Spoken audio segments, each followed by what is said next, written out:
ধূমপান, মদ্যপান এবং মাদক সেবন স্বাস্থ্যের পক্ষে ক্ষতিকর। ইহা ক্যান্সারের কারণ।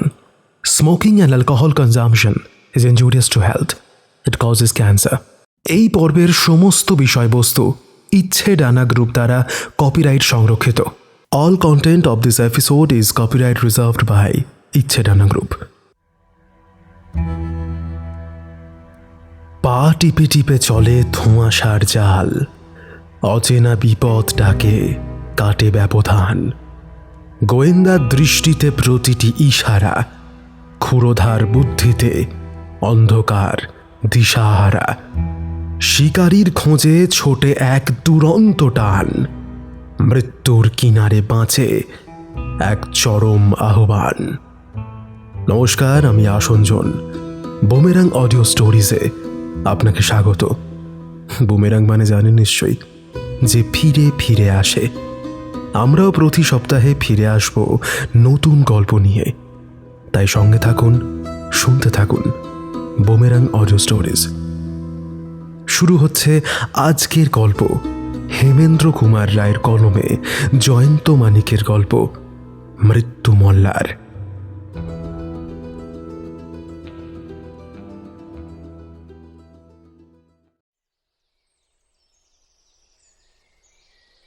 সকালবেলা জানলা পথ দিয়ে ঘরের মেঝের উপরে এসে পড়েছে কাঁচা রোদের দুটি সোনার রেখা। প্রতিদিনের মতো সেদিনও মানিক খুব মন দিয়ে পড়ছিল খবরের কাগজখানা। সকালবেলার খবরের কাগজ পড়বার ভার থাকে মানিকের উপরেই। উল্লেখযোগ্য কোনো খবর থাকলে সে জয়ন্তকে শোনাবার জন্য জোরে জোরে পড়ত। জয়ন্ত টেবিলের সামনে চুপ করে বসেছিল। মধু এসে তাকে একখানা চিঠি দিয়ে গেল।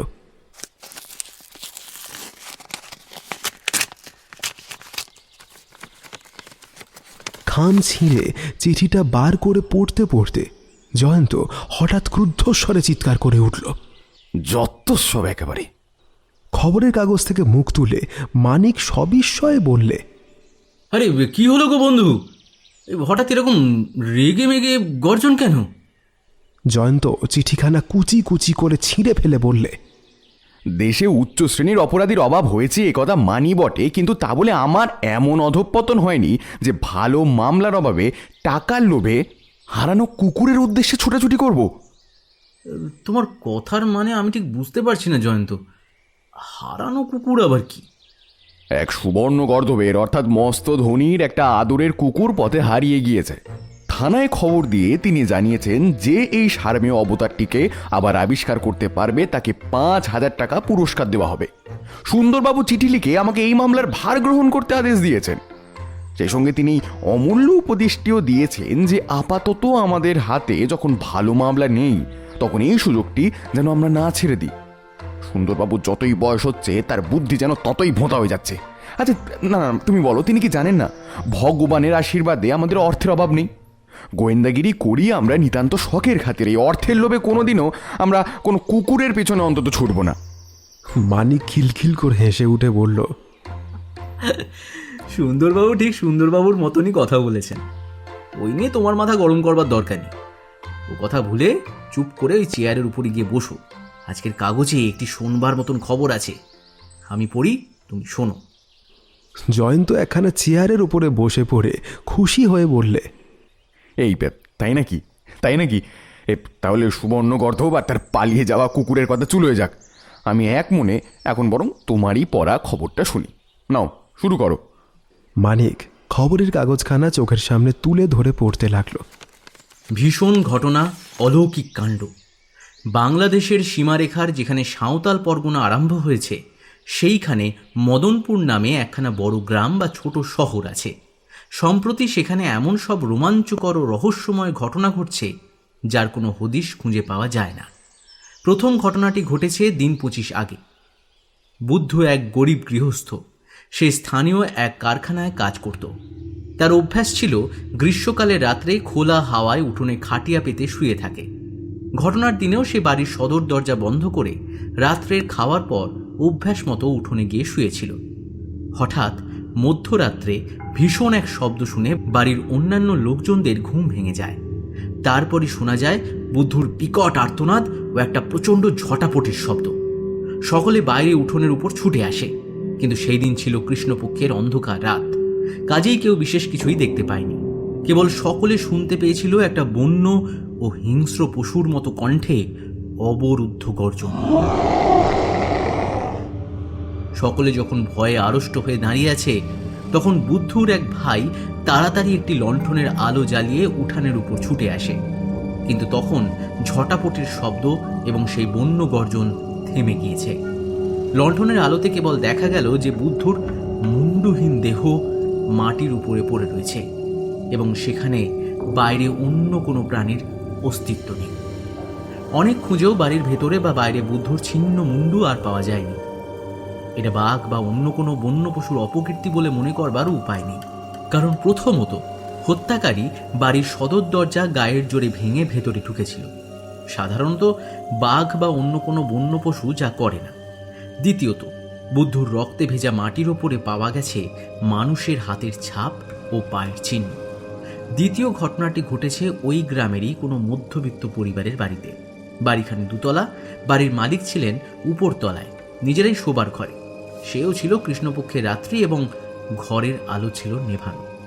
ভয়াবহ আর্তচিৎকারে মালিকের স্ত্রী জেগে উঠে শুনতে পান উপরে কারা যেন ধস্তাধস্তি করছে। সেই সঙ্গে আরও শোনা যায় অবরুদ্ধ কণ্ঠে হিংস্র গর্জন। মালিকের স্ত্রী স্বামীকে জাগাবার জন্য তার পাশে শয্যায় হাত দিয়ে দেখেন তার স্বামী বিছানার উপরে নেই।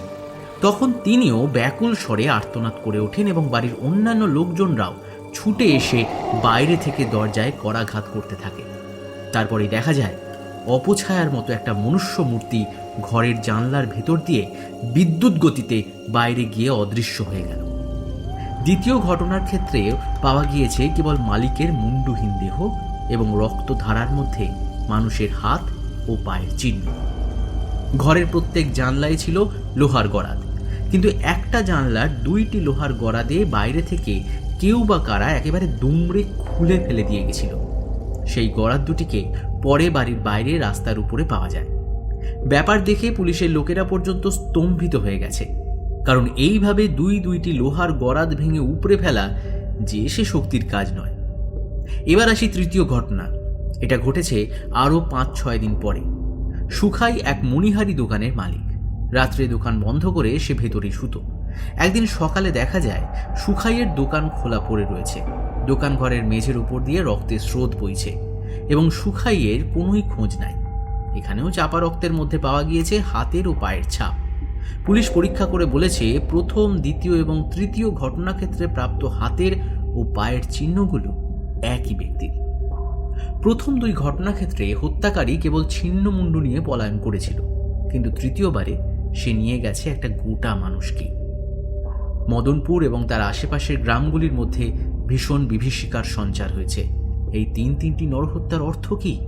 হত্যাকারী কোথাও মূল্যবান কোনো দ্রব্য স্পর্শ করেনি এবং নিহত কোনো ব্যক্তি ধনবান নয়।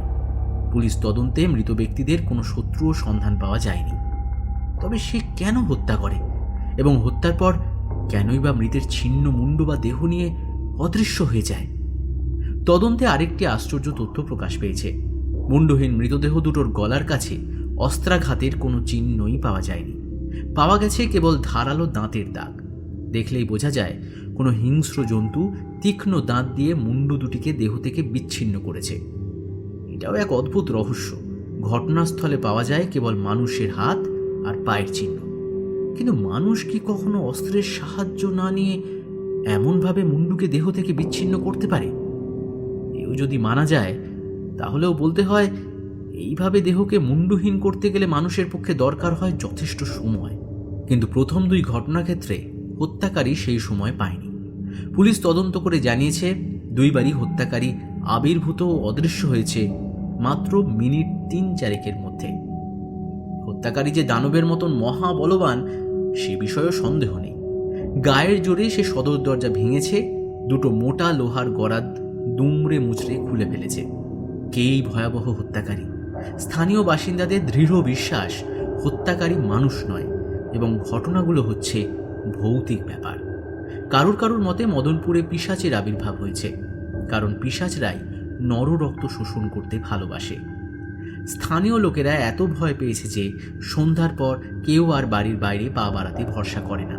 বাড়ির ভিতরে থেকেও নিরাপদ হওয়ার উপায় নেই, কারণ এই হিংস্র হত্যাকারী দরজা বা জানলার বাধাও মানে না। প্রত্যেক বাড়ির লোকজনরা তাই একসঙ্গে এক ঘরে বসে প্রায় জেগে জেগে সারা রাত কাটিয়ে দিচ্ছে। মদনপুরের জনহীন পথঘাট ঘুমিয়ে পড়লেও রাত্রে গৃহস্থরা প্রায় জেগে থাকে। মানিকের পাঠ শেষ হলো। জয়ন্ত চুপ করে বসে রইল খানিকক্ষণ। তারপরে মৃদু স্বরে কেবল বললে, আশ্চর্য ব্যাপার বটে। হ্যাঁ, কেবল আশ্চর্য কেন, অলৌকিক ব্যাপারও বলতে পারো। না না না না না, পৃথিবীতে যা ঘটে তাকে আমি অলৌকিক বা অপার্থিব ব্যাপার বলে মনে করি না। ওই ঘটনাগুলো শুনলে মনের ভেতরে অনেকগুলো প্রশ্ন জাগে, কিন্তু আমার বিশ্বাস ঠিকমতো তদন্ত করলে প্রত্যেক প্রশ্নেরই স্বাভাবিক আর একটা সঙ্গত উত্তর পাওয়া যেতে পারে। পুলিশ কিন্তু তদন্ত করেও সদুত্তর দিতে পারেনি। এই পুলিশকে তুমি চেনো না মানিক? তার উপর এক্ষেত্রে আবার তদন্ত করছে মফস্বলের পুলিশ। এই আমার কিন্তু এখনই না মদনপুরে ছুটে যেতে ইচ্ছা করছে। সে তো আমারও, কিন্তু কেমন করে যাব? রহস্যভেদ করবার জন্য কেউ তো আমাদের ডাকেও নি। নাই বা করলে আমরা তো অনায়াসেই মদনপুরে বেড়াতে যেতে পারি নাকি? তা পারি বটে। তাহলে যাওয়ার চেষ্টা করব নাকি? ঠিক এই সময় সুন্দরবাবুর প্রবেশ। মানিক বললে, সুন্দরবাবু, দিন কয়েকের জন্য ছুটি নিয়ে যাবেন নাকি আমাদের সঙ্গে মদনপুরে বেড়াতে? রাখো তোমার মদনপুর, এদিকে আমার প্রাণ চায়। ঝুনঝুনওয়ালা মারোয়ারি ক্রমাগত ফোন করে আমাকে আর আঁপ ছাড়তে দিচ্ছে না। ঝুনঝুনওয়ালা? হ্যাঁ গো হ্যাঁ, ওই যার একটা কুকুর হারিয়েছে, কুকুরের শোকে মানুষ যে এমন খেপে যায় তা আমি জানতাম না। জয়ন্ত, তুমি আমার চিঠি পেয়েছো তো? চুল ওই জায়গা আপনার চিঠি, ঝুনঝুনওয়ালা মারোয়ারি আর তার 5,000 টাকার পুরস্কার। ও বাবা, ও ব্যাপারে আমি নেই। তার চেয়ে বসে নিন এই খবরের কাগজটা পড়ুন। খবরের কাগজখানা পড়তে পড়তে সুন্দরবাবুর দুই চক্ষু ক্রমেই ছানা বলার মতো হয়ে উঠল। মানে? পড়া শেষ হলে পর ঘাড় নেড়ে তিনি বললেন, ঠিক ঠিক, আমারও সেই বিশ্বাস। মদনপুরে পিশাচের আবির্ভাব হয়েছে। এইসব পৈশাচিক কাণ্ড। এই পিশাচকে বন্দি করতে চান? হাতে উপহার দান করবে? পাগল, তুমি কি বলতে যাও জয়ন্ত? আমার এই কাঁচা মাথাটা আমি যেচে গিয়ে পিশাচের কাছে দান করি? আরে আমরা তো আছি, আপনার ভয় কি? ভরসাই বা কি বাবা? পিশাচ কি তোমাদেরও মাথার দিকে দৃষ্টিপাত করবে না? দৃষ্টিপাত করবার আগেই তার হাত পায়ে পড়বে বেরি।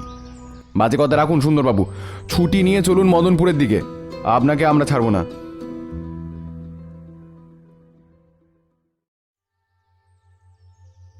মদনপুরের জনসংখ্যা প্রায় 5,000, সুতরাং গ্রাম না বলে একটি ছোট শহর বলা যেতেই পারে। এর মধ্যে ছোট এবং বড় বাড়ির সংখ্যাও কম নয়। খানচারেক প্রকাণ্ড অট্টালিকাও রয়েছে। সবচেয়ে বড় অট্টালিকাটা হচ্ছে স্থানীয় জমিদারদের। জমিদাররা যাতে বাঙালি নন বটে, কিন্তু তাদের সাজগোজ, কথাবার্তা এবং আচার ব্যবহার সবই খাঁটি বাঙালির মতোই। জমিদার বাড়ির যিনি কর্তা, তার নাম প্রতাপ নারায়ণ সিংহ। গেল বছর সরকার তাকে রায় বাহাদুর উপাধিতে ভূষিত করেছেন। মদনপুরের পূর্ব দিকে আছে একটি প্রান্তর।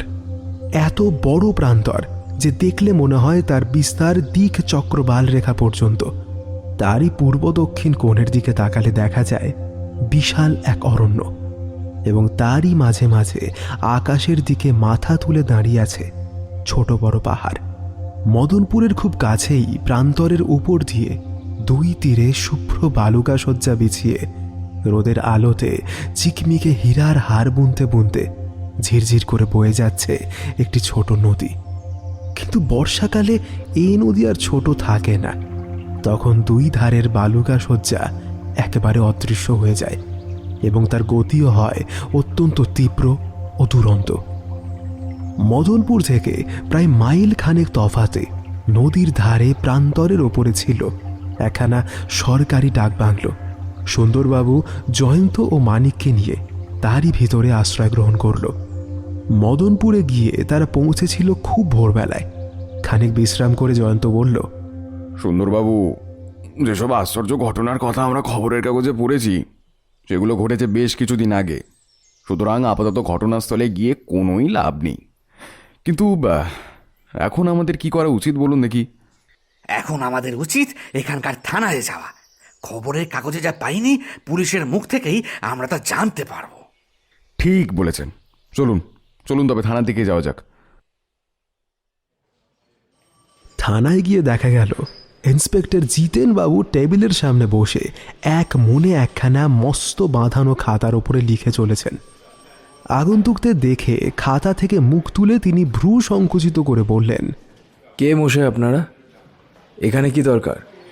সুন্দরবাবু 2 পা এগিয়ে এসে বললেন, আমরা কলকাতার লোক, আপনার সঙ্গে একটু আলাপ করতে এসেছি।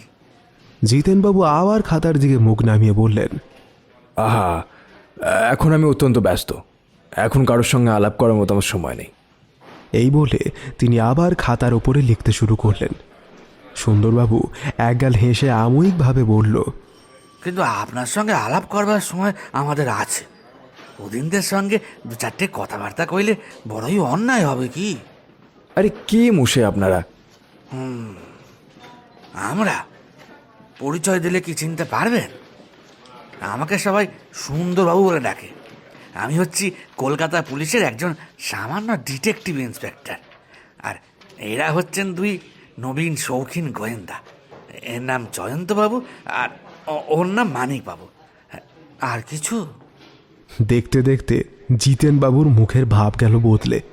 লেখনি ছেড়ে তিনি তাড়াতাড়ি দাঁড়িয়ে উঠে 2 হাত জোর করে তিনি বললেন, আরে আপনারা, আপনাদের সকলের নামই আমার কাছে অত্যন্ত পরিচিত। দয়া করে আমার অসভ্যতাকে আপনারা ক্ষমা করবেন।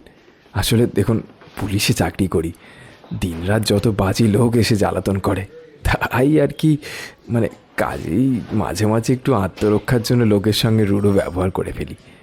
সুন্দরবাবু, জয়ন্তবাবু, মানিকবাবু, একটু অনুগ্রহ করে আপনারা বসুন, আসন গ্রহণ করুন আপনারা। বলে তিনি নিজেই এগিয়ে এসে 3 জনের কাছে 3খানা চেয়ার টেনে নিয়ে এলেন। সুন্দরবাবু, জয়ন্ত ও মানিক আসন গ্রহণ করলে পর জিতেনবাবু হাসতে হাসতে আবার বললেন, আপনারা যে এখানে কেন এসেছেন আমি তা অনুমান করতে পারছি। পারছেন নাকি? নিশ্চয়ই। ওই মদনপুরে যে আশ্চর্য ঘটনাগুলো ঘটছে, খবরের কাগজে তা পড়েই আপনারা যে কৌতূহলী হয়ে এখানে ছুটে এসেছেন, সে বিষয়ে আমার কোনো সন্দেহ নেই। হ্যাঁ, যখন বুঝতেই পেরেছেন তখন আমাদের আর কোনো গৌরচন্দ্রিকা করবার দরকার নেই। হ্যাঁ, কিন্তু জানেন মশাই, আমার কৌতূহল মোটেই প্রবল নয়। আমি এই পৈশাচিক কাণ্ডের ভিতরে আসবার জন্য একেবারেই প্রস্তুত ছিলাম না। জয়ন্ত আর মানিকই আমাকে জোর করে টেনে এনেছে। এই 2 ডানপিটের ছোকরার জন্যে শেষটা আমাকে বেঘরে প্রাণ হারাতে হবে দেখছি। জয়ন্তবাবু, মানিকবাবু, আপনারা দয়া করে এখানে এসেছেন বলে আমি খুব খুশি হয়েছি। আপনাদের কীর্তির কথা কে না জানে বলুন। আর এই রকম একটা অদ্ভুত আর জটিল মামলায় আমি যদি আপনাদের সাহায্য পাই, তাহলে তো আমি নিজেকে কৃতার্থ বলে মনে করব। আমি তো মশাই হতভম্ব হয়ে গিয়েছি। প্রাণপণে তদন্ত করেও কোনো তো খেয়েই পাচ্ছি না। সমস্ত ব্যাপারটা যেন ভৌতিক বলে মনে হচ্ছে আমার। সুন্দরবাবু জানেন, এর আগেও আমরা ভৌতিক ব্যাপারের মধ্য দিয়ে পড়বার সুযোগ পেয়েছি, কিন্তু ভূত সেখানে আমাদের মতো ক্ষুদ্র ব্যক্তির কাছে রীতিমতো ঢিট হয়ে গিয়েছিল। তুমি বুঝি সেই মানুষ পিশাচ মামলাটার কথা বলছো? হ্যাঁ, কিন্তু সে কথা এখন থাক। জিতেনবাবু, এখানকার মামলার বিবরণ খবরের কাগজে যেটুকু পড়েছি, ইতিমধ্যে আপনি তার চেয়ে বেশি কিছু এগোতে পেরেছেন কি? জিতেনবাবু হতাশভাবে মাথা নাড়তে নাড়তে বললেন, মোটেই না মশাই, মোটেই না।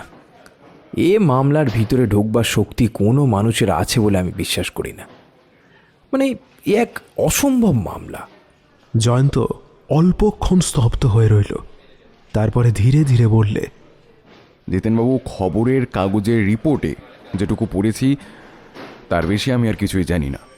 হত্যাকারী প্রথম 2 ঘটনাক্ষেত্রে মানুষের মুন্ড নিয়ে পালিয়েছিল, কিন্তু তৃতীয় ঘটনাক্ষেত্রে সে হত ব্যক্তির সমস্ত দেহটাকে সঙ্গে করে নিয়ে গিয়েছিল। এর কারণ আপনি কি বলতে পারেন? আমি কিছুই বলতে পারি না। আমি এখন অকুল সমুদ্রে পড়ে হাবুডুবু খাচ্ছি, বুঝলেন মশাই। আমার কি মনে হয় জানেন, প্রথম দুই ঘটনাক্ষেত্রেই আক্রান্ত দুই ব্যক্তির আর্তনাদ শুনে বাড়ির লোকজনেরা সবাই ছুটে এসেছিল। হত্যাকারী তাই সময়ের অভাবেই মৃত ব্যক্তিদের গোটা দেহ নিয়ে পালাতে পারেনি, তাড়াতাড়ি অদৃশ্য হয়েছিল তাদের মুন্ড কেটে নিই। কিন্তু তৃতীয় ঘটনাক্ষেত্রে সুখাই ছিল একলা তার দোকান ঘরে শুয়ে। হত্যাকারীকে কেউ সেখানে বাধা দিতে আসেনি, তাই সে সুখাইয়ের গোটা দেহটাকে নিয়ে অদৃশ্য হয়েছিল ওই ঘটনাক্ষেত্র থেকে। এর দ্বারা এমন কি প্রমাণিত হয় জয়ন্ত? কি প্রমাণিত হয় জানেন? প্রমাণিত হয় যে হত্যাকারী ভূত প্রেত কিছুই নয়, সে হচ্ছে আমাদের মতন মানুষ। তোমার যুক্তির কোনোই অর্থ বুঝতে পারছি না। অর্থ খুবই সহজ। আপনারা এই ঘটনাগুলিকে ভৌতিক কাণ্ড বলে মনে করছেন, কিন্তু এর মধ্যে কিন্তু কোনো অলৌকিকত্ব কিছুই নেই। প্রথম দুই ঘটনাক্ষেত্রে হত্যাকারী তাড়াতাড়ি কেবল মুন্ড ছিঁড়ে নিয়ে পালিয়ে গিয়েছিল। কেন? সে পালিয়ে গিয়েছিল মানুষদের ভয়, কারণ আক্রান্ত ব্যক্তিদের চিৎকার শুনে বাড়ির লোকজনেরা সবাই জেগে উঠেছিল। কিন্তু তৃতীয় ঘটনাক্ষেত্রে দোকান ঘরে সুখাই ছিল একলা। হত্যাকারী তাই কোনো বাধা না পেয়ে সুখাইকে হত্যা করে তার গোটা দেহটাকেও ঘটনাক্ষেত্রে রেখে যায়নি। এ থেকে কি বুঝতে হবে? বুঝতে হবে যে এই হত্যাকারী অমানুষ বা অলৌকিক কোনোটাই নয়। মানুষের আক্রমণকে সে ভয় করে। মানুষ যেখানে বাধা দিতে পারে সেখানে সে পালিয়ে গিয়ে নিরাপদ হতে চায়। সুতরাং আপনারা জেনে রাখুন যে এই মামলার ভেতরে পৈশাচিক বা ভৌতিক কোনো ব্যাপারই নেই। কিন্তু এভাবে দেহ চুরি করে হত্যাকারীর কি লাভ হবে?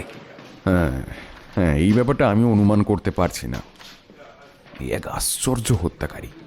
এ খুন করবার পর মূল্যবান কিছুই চুরি করে না, বরং চুরি করতে চায় কেবল লাশটাকে। এমন উদ্দেশ্যহীন হত্যা দেখে আমার সন্দেহ হচ্ছে হত্যাকারী বোধহয় উন্মাদ। আমারও মনে এরকম একটা সন্দেহ জেগেছে। আচ্ছা জিতেনবাবু, হত্যাকারীর হাত পায়ের ছাপের মাপ আপনি নিয়েছেন তো? হ্যাঁ হ্যাঁ, তা নিয়েছি বই কি, কিন্তু তার পদচিহ্নের ভিতরে একটু নতুনত্ব আছে। সে আবার কি? তার পায়ের গড়নটা না একটু বিকৃত, মানে খুব সম্ভবত সে ভালো করে হাঁটতে পারে না। এইটা একটা মূল্যবান তথ্য। আচ্ছা, ঘটনাস্থলের বাইরে আর কোথাও কি আপনি অপরাধীর পদচিহ্ন আবিষ্কার করতে পেরেছেন? আগে না। দেখুন, মদনপুর ছোট শহর, এখানে আপনি এমন কোনো লোকের খোঁজ নিয়েছেন যে খুঁড়িয়ে হাঁটে বা মানে যার পায়ের গড়ন বিকৃত? কি বলছেন মশাই, অনেক খুঁজেছি, অনেক। মদনপুরের ভিতরে যত খোঁড়া আর যত বিকৃত চরণের অধিকারী আছে সকলকেই পরীক্ষা করে দেখেছি। এমনকি এই অঞ্চলে নয়, অন্যান্য গ্রামেও খোঁজ নিতে আমি ছাড়িনি, কিন্তু তাদের কারোর সঙ্গে ওই হত্যাকারীর পায়ের ছাপ মেলে না। ঠিক এই সময় একটি ভদ্রলোক বেগে ঘরের ভেতরে প্রবেশ করলেন।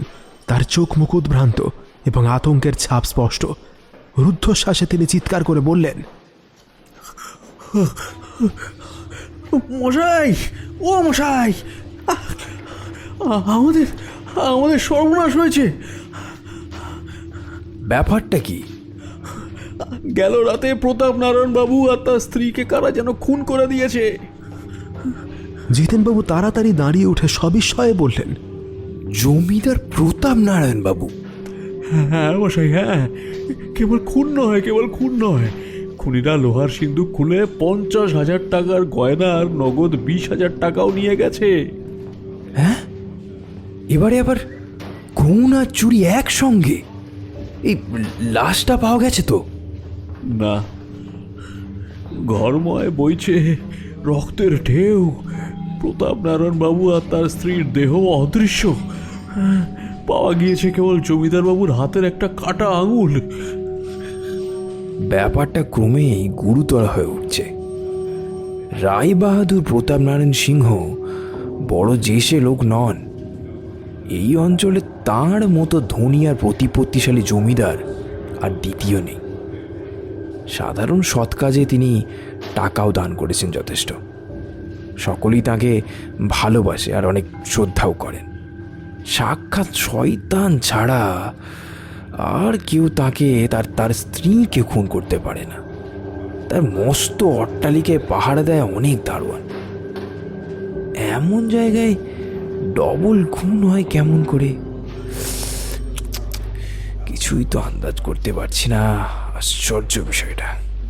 কেবল কি খুন মশাই, আবার ডবল লাশ চুরি, এ যে অসম্ভব কাণ্ড বলে মনে হচ্ছে।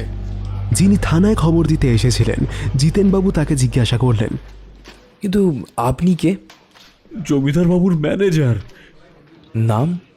শ্রী সতীশচন্দ্র বসু। আর আপনার দেশ? হুগলি। বেশ, এখানে কতদিন কাজ করছেন? 10 বছর। আচ্ছা, আমি যতদূর শুনেছি প্রতাপ নারায়ণ বাবু অপুত্রক, তাহলে তার সম্পত্তির উত্তরাধিকারীকে? তার একমাত্র বিবাহিত কন্যা, মেয়ে আর জামাই জমিদার বাড়িতেই থাকেন। জামাইয়ের নাম কি? সূর্যশঙ্কর বাবু। তিনিও কি বড় ঘরের ছেলে? বংশ গৌরব থাকলেও সূর্যবাবু নিজস্ব আয় কিছুই নেই। আচ্ছা সতীশবাবু, ধরুন রাত্রে যদি খুন হয়ে থাকে, তাহলে থানায় খবর দিতে এত দেরি হলো কেন? খুনের কথা জানা গিয়েছে এই এই খানিকক্ষণ আগেই। জমিদার বাবু আর তার স্ত্রী একটু বেশি বেলা পর্যন্ত ঘুমোতেন।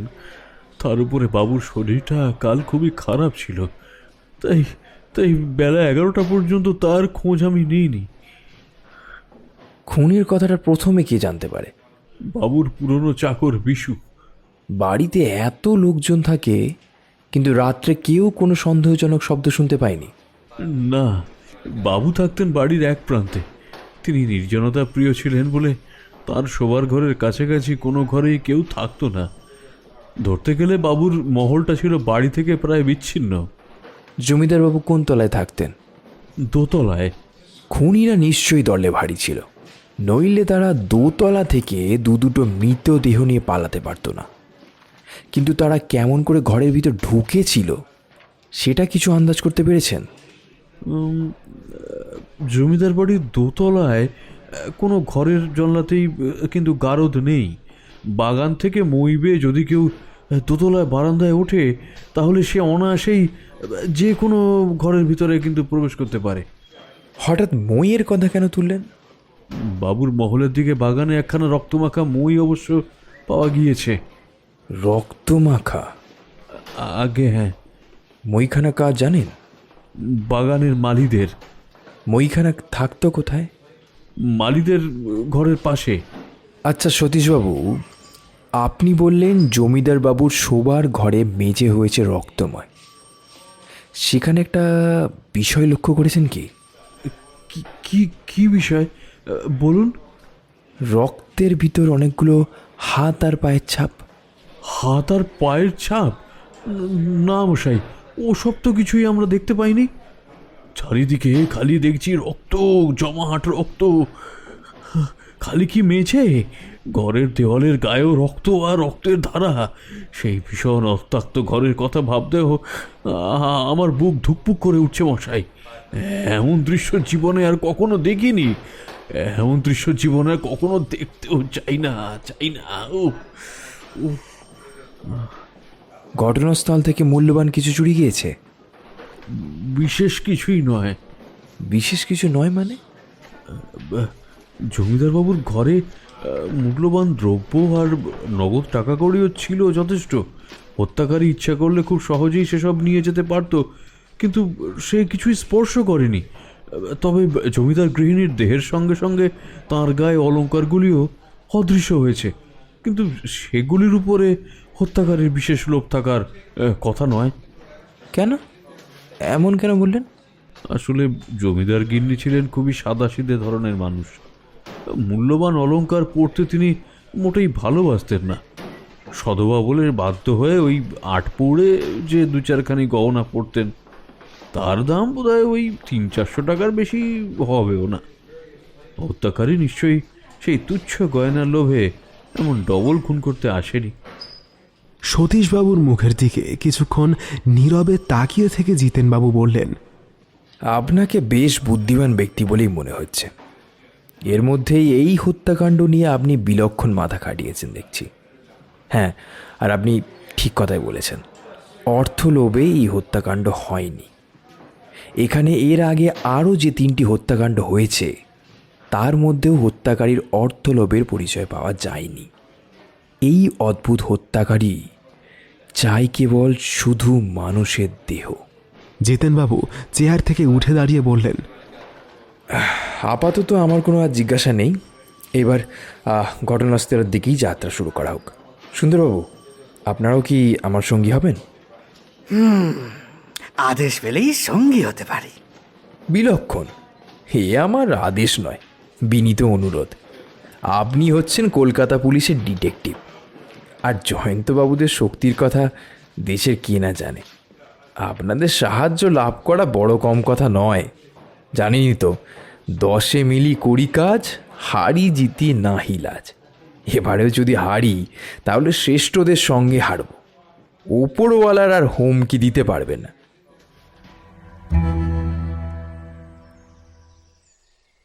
পুলিশের থানা থেকে জমিদার বাড়ি বেশি দূরে নয়। 10 মিনিটের মধ্যে সকলেই যথাস্থানে গিয়ে হাজির হলেন। প্রকাণ্ড অট্টালিকা, দেখলেই মনে হয় যেন রাজার প্রাসাদ। আর সেই অট্টালিকার চারিধার ঘিরে রয়েছে অনেক বিঘে জমি জুড়ে মস্ত এক বাগান। সেই বাগানে খালি ফুলের গাছ নয়, বহু বড় বড় বন ও বৃহস্পতির মতো বৃক্ষেরও অভাব নেই। এক একটি গাছ দেখলেই বোঝা যায় তাদের বয়স অন্তত শতাধিক বছরের কম নয়, এবং উদ্যানের কোনো কোনো জায়গায় আশ্রয় নিয়েছে রীতিমতো জঙ্গল ও ঝোপঝাপ। জয়ন্ত সেদিকে সকলের দৃষ্টি আকর্ষণ করে বললে, দেখছি যে প্রতাপ নারায়ণবাবু তার বাগানের সবটাকে নিজের আয়ত্তের মধ্যে আনতে পারেননি। বাগানের ফটকে বন্দুক ঘাড়ে করে দারোয়ান পাহারা দিচ্ছে, আর এর চারধারে রয়েছে মাত্র 10 উঁচু পাঁচিল। সন্ধ্যার অন্ধকারে দারোয়ানদের চোখে ধুলো দিয়ে ওই পাঁচিল ডিঙিয়ে এখানকার এই যে কোনো ঝোপঝাপের ভেতর গা ঢাকা দিয়ে থাকতে পারে। এমন জায়গায় অনেক দারোয়ান নিযুক্ত করলেও কেউ কোনো দিন নিরাপদ হতে পারবে না। জমিদার বাড়ির কাছে গিয়ে দেখা গেল বাগানের সেই অংশটা বেশ সযত্নে রাখা হয়েছে। সেখানে জঙ্গল বা ঝোপঝাপের অত্যাচার নেই। একটি সরোবরের পরিষ্কার নীল জল থই থই করছে। চারদিকে রয়েছে দেশি ও বিলাতি ফুল গাছের নানা রকমের বর্ণবৈচিত্র্য। অট্টালিকার একটি প্রান্তে গিয়ে উপস্থিত হয়ে সতীশবাবু বললেন, এই হচ্ছে আমাদের বাবুর মহল। একেবারে শেষের দিকের বারান্দার ওইখানটায় আছে বাবুর ঘর। খুন হয়েছে ওই ঘরেই। আর ওই ওই দেখুন, মইখানা পড়ে রয়েছে। ওই মইখানার ওপর আজ আপনারা কেউ হাত দিয়েছেন কি? না মশাই, আমি সবাইকেই ওই মইয়ের উপরে হাত দিতে মানা করেছি। কেন? আমি নিতান্ত বোকা লোক নই মশাই। আমার ঘরে রাশি রাশি ইংরেজি ডিটেকটিভ নভেলের বই আছে। আমি বেশ জানি যেখানে খুন হয় পুলিশ না আসা পর্যন্ত সেখানকার কোনো জিনিসেই হস্তক্ষেপ করতে নেই। জয়ন্ত ধীরে ধীরে সেই মুইয়ের কাছে গিয়ে মাটির উপরে বসল। তারপর পকেট থেকে একটা আতস কাজ বার করে অত্যন্ত মনোযোগ দিয়ে সেই মইখানা পরীক্ষা করতে লাগলো। মিনিট 2 পরে আবার উঠে দাঁড়িয়ে বলল, জিতেনবাবু, এই মইয়ের কাছে একজন চৌকিদারকে দাঁড় করিয়ে রেখে যান। কেন বলুন দেখি? এই রক্তমাখা মইয়ের ওপরে অনেকগুলো হাতের আঙুলের ছাপ আছে। এই ছাপগুলো পরে আমাদের কাজে লাগবে। সেখান থেকে সবাই বাড়ির ভেতরে ঢুকে দোতলার সেই ঘটনাস্থলে এসে হাজির হলো। সতীশবাবু যা বলেছেন মিথ্যে নয়। ঘরের ভেতরটা দেখলে যে কোনো লোকের চোখ আর মন স্তম্ভিত না হয়ে পারে না। রক্ত, রক্ত আর রক্ত। চারদিকে কেবল রক্তধারার বিভৎস উচ্ছ্বাস। পালঙ্কের বিছানার উপরে রক্ত, চারিধারে দেওয়ালের গায়ে রক্ত, আর ঘরের সমস্ত মেঝে জুড়ে জমে আছে রোমাঞ্চকর রক্তের ধারা। খুন হয়েছে 3 জায়গাতেই দেখছি রক্তের ধারা। জিতেনবাবু বললেন, গেল 3 বার 3টে খুন হয়েছে। 3টে জায়গাতেই দেখেছি রক্তের উপরে অনেকগুলো করে হাত আর পায়ের ছাপ, কিন্তু এখানে রক্তের উপরে কোনো ছাপই দেখতে পাচ্ছি না। খুনিরা যেন সন্তর্পণে কাজ করেছে। রক্তের ভিতরে নিজেদের হাত পায়ের কোনো ছাপ পড়তে দেয়নি। এ রহস্য তো বুঝতে পারছি না। জয়ন্ত তখন মেঝের উপরে তাকিয়েছিল তীক্ষ্ণ দৃষ্টিতে। হঠাৎ সে বসে পড়ে সেই রক্তময় মেঝের উপর থেকে কি একটা তুলে নিয়ে পরীক্ষা করতে লাগলো। জিতেনবাবু জিজ্ঞাসা করলেন, ওটা কি দেখছেন জয়ন্তবাবু? দেখছি হাড়ের ছোট্ট একটা টুকরো। হাড়ের ছোট্ট একটা টুকরো, কিন্তু ঘরের ওই কোণে একটা গোটা আঙুলি পড়ে রয়েছে, সেটা দেখতে পেয়েছেন কি? নিশ্চয়ই দেখেছি, কিন্তু এখানে একটা হাড়ের টুকরোই নয়, আরো অনেকগুলো হাড়ের টুকরো রয়েছে। এর থেকে আপনি কি অনুমান করছেন জয়ন্তবাবু? অনুমান? অনুমান নয়, এত বেশি হাড়ের টুকরো দেখে আমি বেশ কিছু বুঝতে পারছি। খুনিরা এখানে বসে এক বীভৎস কাজ করেছে। বীভৎস কাজ? সে আবার কি?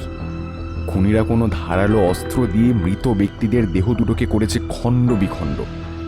কিন্তু আগেকার 3 ঘটনা ক্ষেত্রেই খুনি কিন্তু কোনো রকম অস্ত্র ব্যবহার করেননি। তবে এখানে তার ব্যতিক্রম কেন হলো বলুন তো? এই প্রশ্নের উত্তর পরে পাবেন।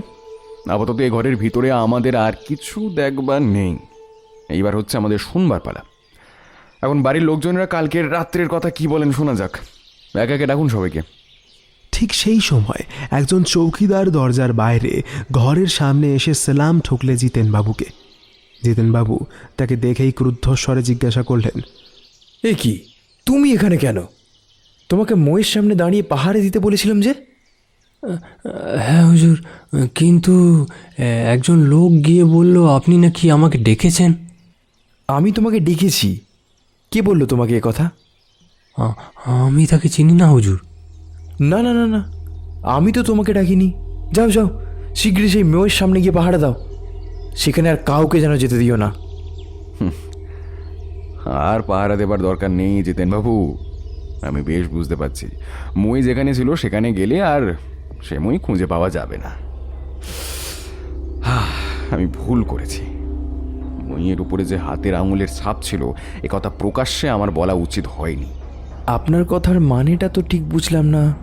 মানে আমার দৃঢ় বিশ্বাস বাগানে গিয়ে আপনি সেই মইখানাকে আর খুঁজে পাবেন না। সকলেই দ্রুত পথে দোতলা থেকে নেমে আবার সেইখানে হাজির হলো, যেখানে পড়েছিল সেই মইখানা। দেখা গেল চৌকিদার সেখানে দাঁড়িয়ে রয়েছে হতভম্বের মতো। মই অদৃশ্য হয়েছে সেখান থেকে। জিতেনবাবু খানিকক্ষণ স্তম্ভিত হয়ে দাঁড়িয়ে রইলেন, তারপরে থেমে থেমে বললেন, কি আশ্চর্য, মইখানে এখান থেকে সরালো কে? হত্যাকারী, কিংবা বলা ভালো হত্যাকারীরা। তাহলে তার মানে আমরা আসবার পরও হত্যাকারী এখানে হাজির ছিল?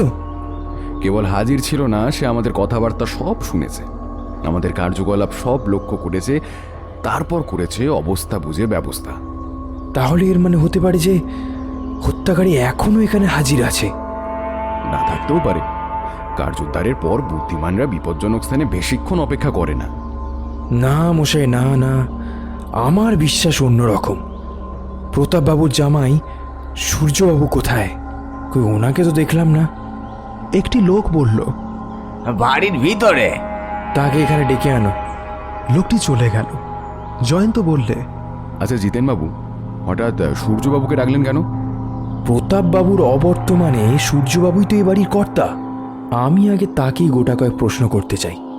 যে লোকটি সূর্যবাবুকে ডাকতে গিয়েছিল অল্পক্ষণ পরে সে ফিরে এসে বললে, সূর্যবাবু বাড়ির ভিতরে নেই। সূর্যবাবুর শ্বশুর শাশুড়ি খুন হয়েছেন। পুলিশ এসেছে বাড়িতে তদন্ত করতে, আর সূর্যবাবু সব জেনে শুনেও বাড়ি থেকে বেরিয়ে গেলেন। হ্যাঁ, এর অর্থ কি? এর অর্থ কি বলুন? জিতেনবাবু, আপনি সুন্দরবাবুকে নিয়ে তদন্তে নিযুক্ত থাকুন। মানিককে নিয়ে আমি একটু এদিক ওদিকে ঘুরে আসি। তোমার এদিকে ওদিকে ঘুরবার শখ হলো কেন বলো দেখি? এখানকার রহস্যময় ব্যাপার দেখে আমি দস্তুর মতন হতভম্ব হয়ে গিয়েছি। খানিকটা সুশীতল বায়ু সেবন না করলে আমার মস্তিষ্ক প্রকৃতিস্থ হবেই না। না না, অন্য তদন্তের আগে আমি চাই সূর্যবাবুকে। কেন? কারণ তার উপরই আমার সন্দেহ হচ্ছে। সন্দেহ? কীরকম সন্দেহ? আমার মনে হচ্ছে পুলিশের প্রশ্ন এড়াবার জন্যই সূর্যবাবু এখান থেকে সরে পড়েছেন। তিনি পুলিশের প্রশ্ন এড়াতে চাইবেনই বা কেন? কে বলতে পারে বলুন এই খুনের সঙ্গে যে তিনি কোনো না কোনোভাবে জড়িত নেই? কে বলতে পারে সেটা? জিতেনবাবু, আপনার সন্দেহ সত্য হতেও পারে আবার নাও হতে পারে। আপাতত এসব নিয়ে আমার মাথা ঘামাবার শক্তি নেই। মানিক, এসো। কি ভাবতে ভাবতে জয়ন্ত অগ্রসর হলো। মানিক চলল পিছনে পিছনে। মাথা নিচু করে যেন খানিকটা এগিয়ে গিয়ে মানিক বললে, বন্ধু, হঠাৎ তুমি মিথ্যে কথা বললে কেন? কি মিথ্যা কথা? ওই যে বললে এখানকার ব্যাপার দেখে তুমি হতভম্ব হয়ে গিয়েছো। এত সহজে তুমি হতভম্ব? এমন অসম্ভব কথা আমি বিশ্বাস করতে রাজি নই। সাবাস ভাইয়া, সাবাস ভাইয়া, তুমি ঠিক ধরেছো। তাই তো কথায় বলে শালুক চিনেছে গোপাল ঠাকুর। তোমাকে আমি চিনবো না তো কে চিনবে বাবা? এও ঠিক। দেখো মানিক, মইয়ের ওপরে রক্তমাখা আঙুলের ছাপ আছে। প্রকাশ্যে এই কথা বলেছিলাম বলেই মইখানা এখান থেকে অদৃশ্য হয়েছে। আবার মনের কথা প্রকাশ করে দ্বিতীয়বার আমি বিপদে পড়তে চাই না। বিপদ? কি বিপদ? হত্যাকারী চোর এখনো হয়তো এখানে হাজির আছে। তাতে হয়েছে কি? মই কোন দিকে গিয়েছে আমি জানতে পেরেছি। কেমন করে? একবার মাটির দিকে চেয়ে দেখো দেখি। নিচের দিকে তাকিয়ে মানিক বললে, মাটির উপরে দেখছি তো পাশাপাশি দুটো সরল রেখার দাগ। খুনিদের কেউ মইখানাকে মাটির উপর দিয়ে টেনে নিয়ে গিয়েছে, বুঝেছো? কিন্তু মই তো উঁচু করে তুলে নিয়ে যেতে পারতো, মাটির উপর দিয়ে টেনে নিয়ে যাবার কারণ কি? খুব স্বাভাবিক, সে হেঁট হয়ে মইখানাকে নিয়ে গেছে। কেন? চারিদিকে যে সতর্ক পাহারা, সকলের চোখে যে ফাঁকি দিতে হবে। দুটো সরল রেখা ধরে তারা মাটির উপর দিয়ে অগ্রসর হতে লাগলো। তারপরে পাওয়া গেল খানিকটা ঘাস জমি, সরল রেখা দুটো অদৃশ্য। কিন্তু সেখানেও মই টেনে নিয়ে যাওয়ার চিহ্ন আবিষ্কার করলে জয়ন্তের তীক্ষ্ণ দুটি চোখ। জমির অনেক ঘাস হয়েছে ছিন্ন ভিন্ন, তার দ্বারাও বোঝা যায় মই টেনে নিয়ে যাওয়া হয়েছে এইখান দিয়েই। ঘাস জমির পরে আবার কাঁচা মাটি, সেইখানেও ময়ের দাগ। মানিক, সব দেখে বেশ বুঝতে পারছি খুনিরা অত্যন্ত চতুর। রক্তাক্ত ঘটনাস্থলে তারা একখানা হাত বা পায়ের চিহ্ন রেখে যায়নি। আমরা যদি চটপট না আসতাম তাহলে মাটির উপর নিশ্চয়ই ময়ের এই চিহ্ন থাকতো না। অর্থাৎ অর্থাৎ তুমি বলতে চাও খুনিরা মই টেনে নিয়ে যাওয়ার চিহ্ন বিলুপ্ত করে দিত? নিশ্চয়ই। দরজার খিল খোলা, মই নিশ্চয়ই এই দরজা দিয়েই বাইরে গেছে। দরজার পাল্লা খুলে তারা বাগানের বাইরে গিয়ে দাঁড়ালো। সেখানে খানিকটা খোলা জমির পরে দেখা যাচ্ছে একটা বিস্তীর্ণ জলাভূমি, তার উপরে রয়েছে ঘন সবুজ বন। এইখানে মাটির ওপর আর মইয়ের চিহ্ন নেই। তার মানে তারা নিজেদের নিরাপদ ভেবে এখানে এসে সোজা হয়ে দাঁড়িয়ে মইখানাকে নিয়েছিল কাঁধের উপরে। এগিয়ে চলো মানিক, এগিয়ে চলো। জলাভূমির প্রান্তে মাটি হবে স্যাঁতস্যাঁতে। দেখা যাক তার উপরে কোনো পায়ের চিহ্ন আবিষ্কার করা যায় কিনা। চলতে চলতে মানিক বললে, জয়ন্ত, একটা কথা আমার মনে হচ্ছে। কি? সূর্যবাবু এই হত্যাকাণ্ডের সঙ্গে সত্য সত্যই জড়িত কিনা? কেন তুমি এমন সন্দেহ করছো? দেখো, প্রতাপ নারায়ণের আর তার স্ত্রীর মৃত্যুর পর তিনিই তো সম্পত্তির অধিকারী হবেন। বেশ, তারপর? বাড়িতে পুলিশ আসছে শুনেই তিনি সরে পড়েছেন। নিশ্চয়ই তার পাপী মন। একেবারে নিশ্চয়ই বলে ফেললে। কেন বলবো না? সূর্যবাবু জানতেন প্রতাপ নারায়ণের একমাত্র উত্তরাধিকারী হবেন তিনি। স্বাভাবিকভাবে যে সম্পত্তি তার হস্তগত হবে তার জন্য তিনি এমন একটা বিভৎস বিয়োগান্ত নাটকে দুরাত্মার ভূমিকায় অভিনয় করবেনই বা কেন? আচ্ছা, সেটা আমি মানলাম, কিন্তু তাহলে তিনি পুলিশ দেখে কেন পালালেন? মানিক, এত সহজে তুমি মানুষের বিচার করো না। তবে এইটুকু বলতে পারি, হয়তো তোমার সন্দেহ মিথ্যা নয়। সূর্যবাবু হয়তো পুলিশ দেখেই পালিয়ে নিজের চূড়ান্ত দৃষ্টান্ত নিয়েছেন। আবার এটাও হতে পারে সূর্যবাবুকে পাওয়া যাচ্ছে না হয়তো অন্য কোনো কারণে। এমন কি অন্য কারণ থাকতে পারে? জানি না। আপাতত ওসব কথা নিয়ে আলোচনা করবার দরকার নেই। এই তো আমরা জলাভূমির কাছে এসে পড়েছি। এই মানিক, দেখো দেখো দেখো, যা ভেবেছি তাই। স্যাঁতস্যাঁতে মাটির উপরে রয়েছে মানুষের পদচিহ্নের পর পদচিহ্ন। দেখো। জয়ন্ত তৎক্ষণাৎ সেইখানে বসে পড়ল। তারপরে হামাগুড়ি দিয়ে এদিক ওদিক সেখানকার ভিজে মাটি খানিকক্ষণ পরীক্ষা করে বললে, এখানে দেখতে পাচ্ছি 4 জন লোকের পায়ের দাগ। এই যে রক্ত, চারিদিকে বইছে রক্তের ঢেউ। টাটকা রক্ত, টাটকা রক্ত। মাটি এখনো রক্ত শুষে নেয়নি। আর ওই জিনিসটাকে টেনে নিয়ে যাওয়ার চিহ্ন। আর ও চিহ্ন রক্তাক্ত। নিশ্চয়ই একটু আগেই এখানে কোনো হত্যাকাণ্ড হয়েছে, তারপর হত্যাকারী নিহত ব্যক্তির দেহকে জলাভূমির দিকে টেনে নিয়ে গেছে। জয়ন্ত সেই রক্তাক্ত চিহ্ন অনুসরণ করে একেবারে জলাভূমির মধ্যে হঠাৎ জামা খুলে মালকোচা মেরে জলাভূমির ভেতরে গিয়ে পড়ল। প্রায় 1 কোমর জল। খানিকক্ষণ হেঁট হয়ে জলের তলায় হাত চালাতে চালাতে জয়ন্ত বলে উঠল, পেয়েছি, পেয়েছি। কি পেয়েছো জয়? জলের ভেতর থেকে জয়ন্ত টেনে তুলল একটা লাশ, যুবকের মৃতদেহ। ও আবার কি? মৃতদেহটাকে কাঁধে করে তীরের দিকে আস্তে আস্তে জয়ন্ত বললে, মানিক, মানিক দৌড়ে যাও, শিগগির জিতেন বাবুর সঙ্গে আর সকলকে ডেকে আনো। আমি এখানে অপেক্ষা করছি। যাও যাও যাও, শিগগির যাও।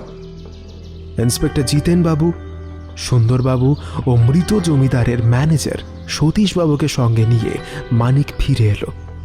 জলা থেকে তুলে আনা মৃতদেহটিকে মাটির ওপরে শুইয়ে রেখে গম্ভীর ও চিন্তিত মুখে দাঁড়িয়েছিল জয়ন্ত। সতীশবাবু আর্তচিৎকার করে উঠলেন, এ কি, কি সর্বনাশ! এ যে প্রতাপ নারায়ণ বাবুর জামাই সূর্য শঙ্কর বাবুর দেহ। আমার মনেও মাঝে মাঝে এই সন্দেহ হচ্ছিল। তাহলে দেখছি আমার সন্দেহ মিথ্যা নয়। কিন্তু কিন্তু সূর্যবাবুকে খুন করলে কে?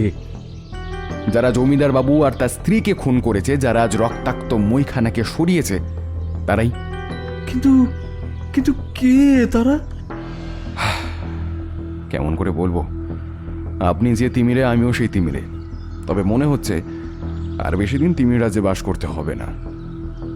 জিতেনবাবু সাগ্রহে জিজ্ঞাসা করলেন, জয়ন্তবাবু, আপনি তাহলে কোনো হদিশ পেয়েছেন? বিশেষ কিছুই নয়। সতীশবাবু, আপনাকে 2-4টে কথা জিজ্ঞেস করতে চাই। কি আর জিজ্ঞাসাবাদ করবেন মশাই? আমাদের সর্বনাশ হয়ে গেছে। আচ্ছা, সূর্য শঙ্করের কোনো আত্মীয় আছেন? আছেন, তার বইমাত্রেয় ভাই চন্দ্রশঙ্কর। তিনি ছাড়া সূর্যবাবুর আর কোনো আত্মীয় বেছে নেই। তিনি কোথায় থাকেন? কলকাতায়। তাকে এই বিপদের খবর দিতে হবে তো। নিশ্চয়ই। তবে তাকে আসার জন্য আজকে তার করে দিন। তাকেও কি আপনার দরকার আছে? আছে বই কি। সূর্য শঙ্করের পরিচিত লোকেদের কথা আপনাদের চেয়ে তিনিই ভালো করে বলতে পারবেন। আমাদেরও ধারণা এই হত্যাকাণ্ডের সঙ্গে জড়িত আছে সূর্যবাবুরই কোনো পরিচিত ব্যক্তি। আপনার এমন ধারণার কারণ তো বুঝতে পারলাম না। আপাতত ওটা আর বোঝার চেষ্টাও করবেন না।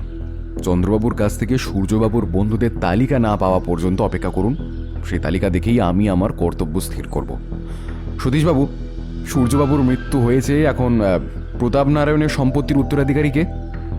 তার একমাত্র সন্তান করুণা দেবী। সূর্যবাবুরও সন্তান হয়নি? না। জয়ন্ত স্তব্ধ হয়ে ভাবতে লাগলো। সুন্দরবাবু এতক্ষণ পর বললেন, কিছু বোঝা যাচ্ছে না, কিচ্ছু বোঝা যাচ্ছে না। মদনপুরে হত্যার পর হত্যা হচ্ছে। হত্যাকারী কোথাও দাঁত দিয়ে কামড়ে ছিঁড়ে নরমুণ্ড নিয়ে সরে পড়ছে, কোথাও নিয়ে যাচ্ছে গোটা লাশটাকে, আবার কোথাও তারা ঘটনাস্থলে বসেই খুনের পর লাশ কেটে টুকরো টুকরো করে সঙ্গে নিয়ে যায়, আবার কোথাও বা তারা লাশ ফেলে দেয় জলের ভিতরে, কোথাও বা ঘটনাস্থলে রক্তধারার মধ্যে তাদের হাতের বা পায়ের কোনো চিহ্নই পাওয়া যায় না, আবার কোথাও বা পাওয়া যায় হাতের আর বিকৃত পায়ের চিহ্ন। হত্যাকারী কোথাও খুব সাবধান, আবার কোথাও অত্যন্ত অসাবধান। সুন্দরবাবু, আপনার দৃষ্টির তীক্ষ্ণতা দেখে খুশি হলো। আমিও এখানকার হত্যাকাণ্ডগুলোর ভিতরে এই সব বিশেষত্ব লক্ষ্য করেছি। কেবল লক্ষ্য নয়, একটা বড় সত্য আবিষ্কার করেছি। বলো কি? বড় সত্য? ছোট নয়, মেজ নয়, একেবারে বড় সত্য। ভাইয়া, তোমার আবিষ্কার কাহিনী শোনার জন্যে আমার যে আগ্রহ হচ্ছে। আপনার ওই অসাময়িক আগ্রহকে তাড়াতাড়ি দমন করে ফেলুন সুন্দরবাবু। যথা সময় সত্য হবে সপ্রকাশ। ওই তোমার চিরকালের দোষ, জয়ন্ত, তুমি সর্বদাই আমাদের অন্ধকারে ফেলে রাখতে চাও। আমরা কি পেঁচা? আমরা কি ভালোবাসি অন্ধকারকে? আচ্ছা, লোক যা হোক। মানিক চিমটি কাটবার সুযোগ পেয়েই বললে, মোটেই তা নয় সুন্দরবাবু। নরহস্তিকে পেচক বলে সন্দেহ করবে, জয়ন্তের চোখ এখনো এত বেশি খারাপ হয়নি। সুন্দরবাবু দুই চক্ষু পাকিয়ে বললেন, আমার দেহ নিয়ে ব্যঙ্গ করবার অধিকার তোমার নেই মানিক। মানিক কি একটা বলতে যাচ্ছিল, কিন্তু জয়ন্ত তাকে বাধা দিয়ে ভৎসনার স্বরে বললে, মানিক চুপ করো। তোমার কি স্থানকাল পাত্র জ্ঞান নেই নাকি? একই চারিদিকে ট্র্যাজেডির দৃশ্য, আমাদের সামনে পড়ে রয়েছে এক বিশিষ্ট ব্যক্তির মৃতদেহ। এখন কি চটুল কথা কাটাকাটি করবার সময় নাকি? ছি! ভাই, আমি ভুলে গিয়েছিলাম, আমাকে ক্ষমা করো। মানিকের কাঁধের উপরে একখানি হাত রেখে জয়ন্ত স্নিগ্ধ স্বরে বললে, ভাই মানিক, অন্যায় স্বীকার করে যে ক্ষমা চাইতে পারে, সেই দেয় যথার্থ মনুষ্যত্বের পরিচয়। তুমি হচ্ছ খাঁটি মানুষ, নাকি আমি জানি না। সুন্দরবাবু, আপনিও আমাকে ক্ষমা করুন। আরে যাও হে যাও, কে তোমাকে ক্ষমা করতে চায়? তুমি কি ক্রিমিনাল? আমি কি জানি না তুমি আমাকে ভালোবাসো? তবে মাঝে মাঝে তুমি আমাকে নিয়ে কিছু মজা করতে চাও, আর সে মজায় মজতে আমি রাজি না হয়ে আমার মেজাজ যায় বিগড়ে। এই যা মুশকিল। জিতেনবাবু যেন আপন মনেই বিড়বিড় করে বললেন, ধুর, ঘাড়ে আবার একটা নতুন খুনের মামলা চাপলো। 6টা খুনের মামলা। এতগুলো মামলার ভার সইতে পারে আমার এমন ঘাড় শক্ত নয়। এখন আমার কর্তব্য কি আমি নিজেই বুঝতে পারছি না। শুনুন জিতেনবাবু, এখন আপনার প্রথম কর্তব্য হচ্ছে জলাভূমির স্যাঁতস্যাঁতে মাটির উপরে যে পায়ের ছাপগুলো আছে তার ছাঁচ তুলে নেওয়া। লক্ষ্য করলে দেখবেন, সেগুলো যাদের পদচিহ্ন তাদের কারুরই পা কিন্তু বিকৃত নয়। আরে মশাই, পদচিহ্নের ছাঁচ আর কত তুলব? খুনি টিকি দেখবার জো নেই, ছাঁচ নিয়ে কি ধুয়ে খাবো? ব্যস্ত হবেন না মশাই, ব্যস্ত হবেন না। আপনার মুখে মামলার সব কথা শুনে আর এখানকার পায়ের দাগগুলো দেখে আমি একটা সিদ্ধান্তে এসে উপস্থিত হয়েছি। সেসব নিয়ে পরে আলোচনা করলেও চলবে, আপাতত শুনুন আর একটা কথা। বেশ, বলুন। আজ রাত্রে আমাদের লুকিয়ে এই জমিদার বাড়িতেই বাস করতে হবে। রাত্রে? কেন? প্রশ্ন করবেন না, উত্তর দেওয়ার সময় এখনো হয়নি। আর খালি আজ নয়, হয়তো এখনো উপরি প্রায় কয়েক রাত ধরেই আমাদের এখানে পাহারা দিতে হবে। খুনিকে ধরবার এর চেয়ে সহজ উপায় আর নেই। তুমি কি বলছো হে জয়ন্ত? খুনি আবার এখানে কি করতে আসবে? অবশ্যই, কারণ তার আসল উদ্দেশ্য এখনো পূর্ণ হয়নি। কি উদ্দেশ্যে? আবার প্রশ্ন করছেন? শুনুন জিতেনবাবু, আমাদের পাহারা দিতে হবে কিন্তু খুব গোপনে, যেন কাকপক্ষীটিও টের না পায়। তাও কি সম্ভব? এটা হচ্ছে মস্ত জমিদার বাড়ি, চারিদিকে গিজগিজ করছে লোকজন। এখানে কার মুখে চাপা দেবেন? আপনি কি ভাবছেন রাত্রে আমরা এখানে আসবো জয় ঢাক বাজাতে বাজাতে শোভাযাত্রা করে? মোটেই নয়, আমরা আসবো অন্ধকারে গা ঢেকে চোরের মতো। কি বলছেন মশাই, চোরের মতো? ঠিক তাই, আমরা জমিদার বাড়ির বাগানে ঢুকবো পাঁচিল টপকে, তারপর অদৃশ্য হব যে কোনো ঝোপঝাপে ঢুকে। এ তো বিস্ময়কর প্রস্তাব। রোমাঞ্চকর সম্ভাবনার আগে বিস্ময়কর প্রস্তাবই করতে হয় মশাই। আমার কার্যপদ্ধতি হচ্ছে স্বতন্ত্র। আপনারা পুলিশের লোক, বাঁধা দেওয়া পথে চলেন মেশিনের মতন, বাঁধা লাইনের বাইরে একটিও পা আপনারা ফেলবেন না। কিন্তু আমি মেশিন হতে রাজি নই, কারণ আমার আছে নিজস্ব কল্পনা শক্তি। এক এক মামলায় আমি এক এক রকম পদ্ধতিতে কাজ করি, অবস্থা বুঝে ব্যবস্থা করি নতুন নতুন। এমনকি দরকার হলে বেআইনি কাজও করি, যেটা হয়তো আপনারা পারবেন না। ঘাট মানছি, আপনার কথা আর কার্যপদ্ধতি দুই আমার কাছে দুর্বোধ্য। ধন্যবাদ। জিতেনবাবু, আপনাকে আর একটা কাজ করতে হবে। বেআইনি কাজ নয় তো? না, বেআইনি নয়, বরং আইনি। আজকেই জাল ফেলিয়ে জলাভূমিটা পরীক্ষা করবার একটা ব্যবস্থা করুন। কেন বলুন তো? আমার সন্দেহ হচ্ছে হত্যাকারীরা প্রতাপ নারায়ণ বাবু আর তার স্ত্রীর খণ্ড বিখণ্ড দেহ হয়তো ওর মধ্যেই ফেলে দিয়ে গেছে। আপনার সন্দেহ হয়তো মিথ্যা নয়। বেশ, আজকেই আমি এই ব্যবস্থা করব। আপনারা শুনছেন শুধু গল্পের জন্য। কি শুনতে ভালো লাগছে তো?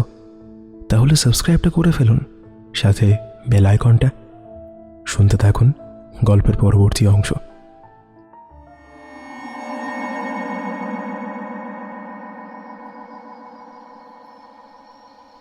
রাত্রি। আকাশে ছিল এক ফালি চাঁদ, কিন্তু রাত্রি গভীর হবার আগেই অদৃশ্য হয়ে গেল। চারদিকে ঝরতে লাগলো নিবিড় অন্ধকারের ঝর্ণা। দেখা যায় না কোলের মানুষ, দেখা যায় না অন্য কিছু। অবশ্য একটা দৃশ্য কিছু কিছু দেখা যায়। কালির পটে আরো ঘন কালি দিয়ে আঁকা বড় বড় গাছগুলো ঝাপসা পত্রছত্র।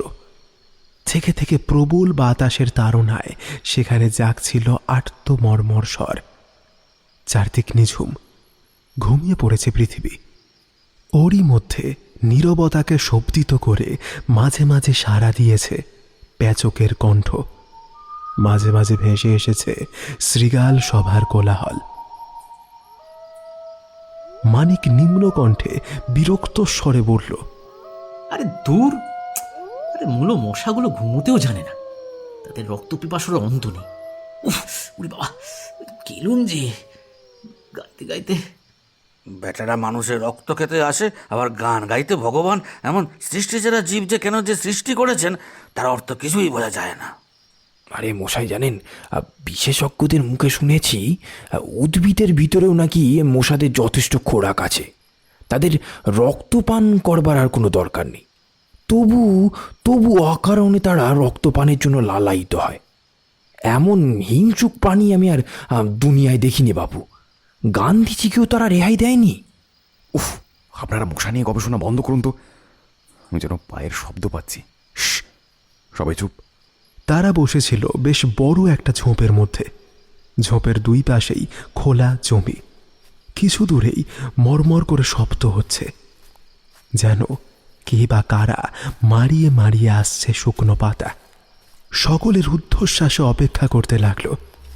একটু পরেই একদিকের খোলা জমির ওপরে দেখা গেল কয়েকটা অস্পষ্ট চলন্ত ছায়া, পরপর 10টা ছায়া। তারা এত নীরব যে ওই শুকনো পাতাগুলো না থাকলে তাদের অস্তিত্ব কারুর দৃষ্টি আকর্ষণ করত না। জিতেনবাবু চুপি চুপি বললেন, আপনি ধন্য জয়ন্তবাবু, আপনার কি সঠিক আন্দাজ। ওরা যে আবার জমিদার বাড়ি আক্রমণ করতে আসবে, আমি তো এটা কল্পনাও করতে পারিনি। তার মানে আপনার কল্পনা শক্তি নেই? সেটা স্বীকার করছি, কিন্তু ওদের উদ্দেশ্য কি? হত্যা। আবার হত্যা? কাকে? পরে বলবো, এখন কথার সময় নয়। আসুন আসুন আসুন, আমরা ঝোপ ছেড়ে বেরিয়ে পড়ি। এ কি তারপর? লোকগুলো এইবারে জমিদার বাড়ির ভেতরে ঢোকবার চেষ্টা করবে, কিন্তু তার আগেই ওদের গ্রেপ্তার করতে হবে। এদিকে এগিয়ে আসুন। বাজান বাজান, আপনার বাঁশি বাজান। জিতেনবাবুর বাঁশি তীক্ষ্ণ স্বরে বেজে উঠল। সঙ্গে সঙ্গে জেগে উঠল বাগানের চারিদিক। নানা ঝোপ ঝাপ আনাজ কানাজ থেকে বহিঃপ্রকাশ করল দলে দলে সশস্ত্র পুলিশের লোক। দিকে দিকে উঠল দ্রুত পদশব্দ। টর্চগুলো জেলে ছুটুন সবাই। রাত্রির অন্ধকারে গা ঢেকে যারা এখানে অনধিকার প্রবেশ করেছে এই অভাবিত ও আকস্মিক আক্রমণের জন্য, তারা একেবারেই প্রস্তুত ছিল না। অত্যন্ত হতভম্ব হয়ে কোনো রকম বাধা দেবার চেষ্টা না করে তারা বিশৃঙ্খলভাবে এদিক ওদিক দিয়ে পালানোর চেষ্টা করলে, কিন্তু পালাতে পারলে না। পুলিশের বেড়া জালে তাদের বন্দী হতে হলো। জয়ন্ত তাদের উপরে টর্চের আলো ফেলে বলল, দেখছি এরা 9 জন, কিন্তু আমরা এদিকে আসতে দেখেছি 10টা ছায়া মূর্তিকে। আর একজন গেল কোথায়? হঠাৎ খানিক তফাৎ থেকে শোনা গেল রিভলভারের শব্দ এবং মানুষের আর্তনাদ। জয়ন্ত বেগে সেই দিকে দৌড়ে গেল। তার পেছনে পেছনে ছুটলেন সুন্দরবাবু, জিতেনবাবু এবং মানিকও। বেশি দূর যেতে হলো না। একটা লোক ডান হাত দিয়ে বাঁ কাঁধ চেপে ধরে মাটির উপরে বসে আছে। সে চৌকিদার। ব্যাপার কি? চৌকিদার যন্ত্রণা বিকৃত স্বরে বললে, একজন একজন একজন আসামি এইদিকে পালিয়ে যাচ্ছিল। আমি তাকে ধরবার চেষ্টা করেছি। সে আমাকে গুলি ছুঁড়ে জখম করে পালিয়ে গেছে হুজুর। কোন দিকে গিয়েছে সে? এখন আরও প্রশ্ন করে লাভ নেই। পলাতককে আজ খুঁজে পাওয়া অসম্ভব। চলুন আমরা ফিরে যাই। গোলমাল শুনে সতীশবাবুও নিচে নেমে এসেছেন। তিনি বললেন, আজ আবার এ কি কাণ্ড? এই অযাচিত অতিথিরা আজ আবার আপনাদের ধন্য করতে এসেছিলেন। ভালো করে দেখুন দেখি, এই মহাত্মাদের কাউকে চিনতে পারেন কিনা? সকলের মুখের ওপরে চোখ বুলিয়ে সতীশবাবু বললেন, এদের তো দেখছি গুন্ডার মতো চেহারা। না মশাই, এদের কারুকে জন্মে আমি দেখিনি। এরা এই অঞ্চলের লোকই নয়। জয়ন্ত তাদের দিকে ফিরে বললে, ওগো বাছারা, তোমাদের যে বন্ধুটি লম্বা দিয়েছেন তার নামটি বলবে কি? কেউ জবাব দিলে না। হ্যাঁ, বাপু বাছা বললে তোমরা যে জবাব দেবে না তা আমি জানি। যাক, তোদের মুখ খুলবার উপায় পুলিশের হাতে আছে, আমাকে ভাবতে হবে না। আচ্ছা সতীশবাবু, কাল আপ বা ডাউনের প্রথম ট্রেন এখানকার স্টেশনে কখন আসবে? সকাল 7টার সময়। উত্তম। এখন রাত 3:30, ভোর হতে আর বেশি দেরি নেই। সতীশবাবু, মোটর প্রস্তুত রাখুন। সকাল 6:30টার ভিতর আমার সঙ্গে আপনাকে স্টেশনে গিয়ে পৌঁছাতে হবে। আমাকেও? কেন? কারণ আপনি আসল অপরাধীকে শনাক্ত করবেন।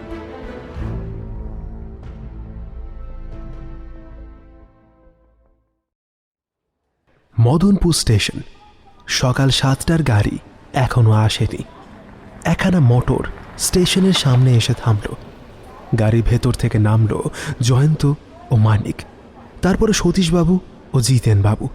সুন্দরবাবু আসতে রাজি হননি। কাল রাত জেগে তার শরীর কাবু হয়ে পড়েছে। শয্যা আশ্রয় করার আগেই তিনি নোটিশ দিয়ে রেখেছেন, আজ বেলা 2টো না বাজলে কেউ যেন তার নাসিকা গর্জন স্তব্ধ করিবার চেষ্টা না করে। স্টেশনে ঢুকে জয়ন্ত একবার চারিদিকে দৃষ্টি সঞ্চালন করে বললে, দেখুন তো সতীশবাবু, এখানে আপনার পরিচিত কোনো লোককে দেখতে পান কিনা? ইতস্তত দৃষ্টিপাত করে সতীশবাবু বললেন, হ্যাঁ, ওই জন্দুয়েক চেনা লোককে দেখেছি। কে কে? ওই যে বৃদ্ধ ভদ্রলোকটি পায়চারি করছেন, ওনার নাম সুরেনবাবু, এখানে ডাক্তারি করেন। আরেকজনকে? আমাদের প্রজা অচিমুদ্দি পোটলার পাশে উবু হয়ে বসে আছে, দেখতে পাচ্ছেন? কিন্তু অছিমোর দিকে দেখবার জন্য জয়ন্তের আর কোনো আগ্রহ হলো না। সতীশবাবুর হাত ধরে পায়ে পায়ে এগিয়ে জয়ন্ত ওয়েটিং রুমের সামনে গিয়ে দাঁড়ালো।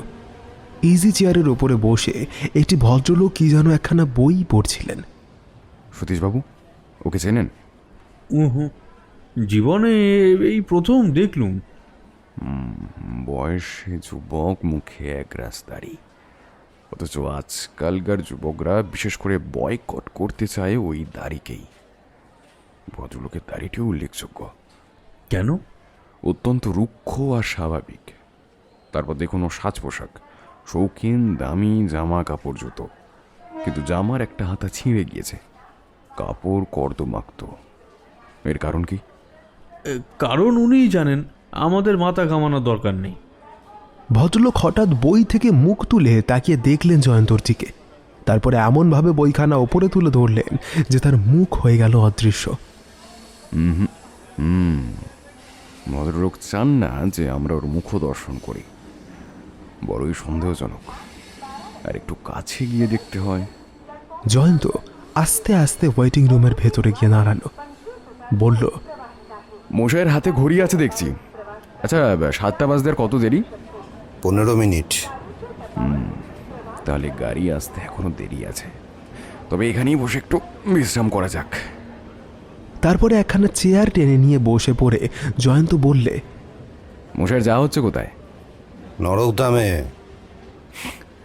রাগ করলেন না ঠাট্টা করছেন? নরকধামে যেতে গেলে কি ছদ্মবেশ ধারণ করতে হয়? মানে? আপনার মুখে ওই পরচুলের দাঁড়ি কেন? আপনি তো দেখছি বড়ই অসভ্য। জয়ন্ত উঠে দাঁড়ালো। তারপরে বিনা বাক্যবায়ে ক্ষিপ্র হস্তে ভদ্রলোকের দাড়ি ধরে মারলে এক টান, খসে পড়ল পরচুলের দাড়ি। সতীশবাবু প্রবল বিস্ময়ে বলে উঠলেন, এ কি দেখছি, চন্দ্রশঙ্কর বাবু! চন্দ্রশঙ্কর তাড়াতাড়ি প্রস্থান করার চেষ্টা করলে, কিন্তু জয়ন্ত এক লাফ মেরে তার উপরে গিয়ে পড়ল এবং নিজের বলিষ্ঠ বাহু দিয়ে তাকে সজোরে জড়িয়ে ধরে বলল, মানে ভালো করে খুঁজে দেখো, এর কাছে বোধহয় রিভলভার আছে। চন্দ্রশেখরের জামার তলায় সত্যি সত্যি পাওয়া গেল একটা রিভলভার। ইন্সপেক্টর বাবু, চন্দ্রশঙ্কর বাবুকে আমি আপনার হাতে সমর্পণ করলুম। চন্দ্রশেখর গর্জন করে বলল, কি অপরাধে? প্রতাপ নারায়ণ বাবু তার স্ত্রী আর আপনার ভ্রাতা সূর্য শঙ্করকে হত্যা করার জন্য। আপনারা কি বিনা প্রমাণেই আমাকে গ্রেপ্তার করতে চান? আপনারা কি পাগল? প্রমাণের জন্য তোমাকে ভাবতে হবে না চন্দ্রশঙ্কর। তোমার দলবল ধরা পড়েছে। প্রাণ বাঁচাবার জন্য তাদের কেউ না কেউ রাজার সাক্ষী হবে নিশ্চয়ই। জলার নরম মাটিতে অনেকগুলো পায়ের ছাপ পাওয়া গিয়েছে। খুব সম্ভবত তার ভিতরে তোমার পদচিহ্ন খুঁজে পাওয়া যাবে। তারপর প্রশ্ন হচ্ছে, তোমার থাকবার কথা কলকাতায়, কিন্তু এই খুনোখুনির সময় তুমি এখানে এলে কেন? তোমার মুখে পরচুলের দাড়ি কেন? তোমার কাছে রিভলভার কেন? আর ওই রিভলভারই প্রমাণ করে দেবে কাল রাত্রে তুমি দলবল নিয়ে জমিদার বাড়ি আক্রমণ করতে গিয়েছিলে। কিরকম? পালাবার সময় তুমি একজন চৌকিদারকে গুলি ছুঁড়ে আহত করেছো। কোন রিভলভার থেকে গুলি বেরিয়েছে সেটা প্রমাণ করা এতটা কঠিন নয় চন্দ্রশঙ্কর। সতীশবাবু এতক্ষণে স্তম্ভিত হয়ে দাঁড়িয়েছিলেন। এইবারে কতকটা ধাতস্থ হয়ে বললেন, চন্দ্রশঙ্করবাবু, মানুষ চেনা এতই কঠিন? আপনাকে অত্যন্ত নিরীহ বলেই জানতুম, কিন্তু কি লোভে আপনি এমন মহাপাপে লিপ্ত হয়েছেন? প্রতাপনারায়ণের সম্পত্তির লোভে।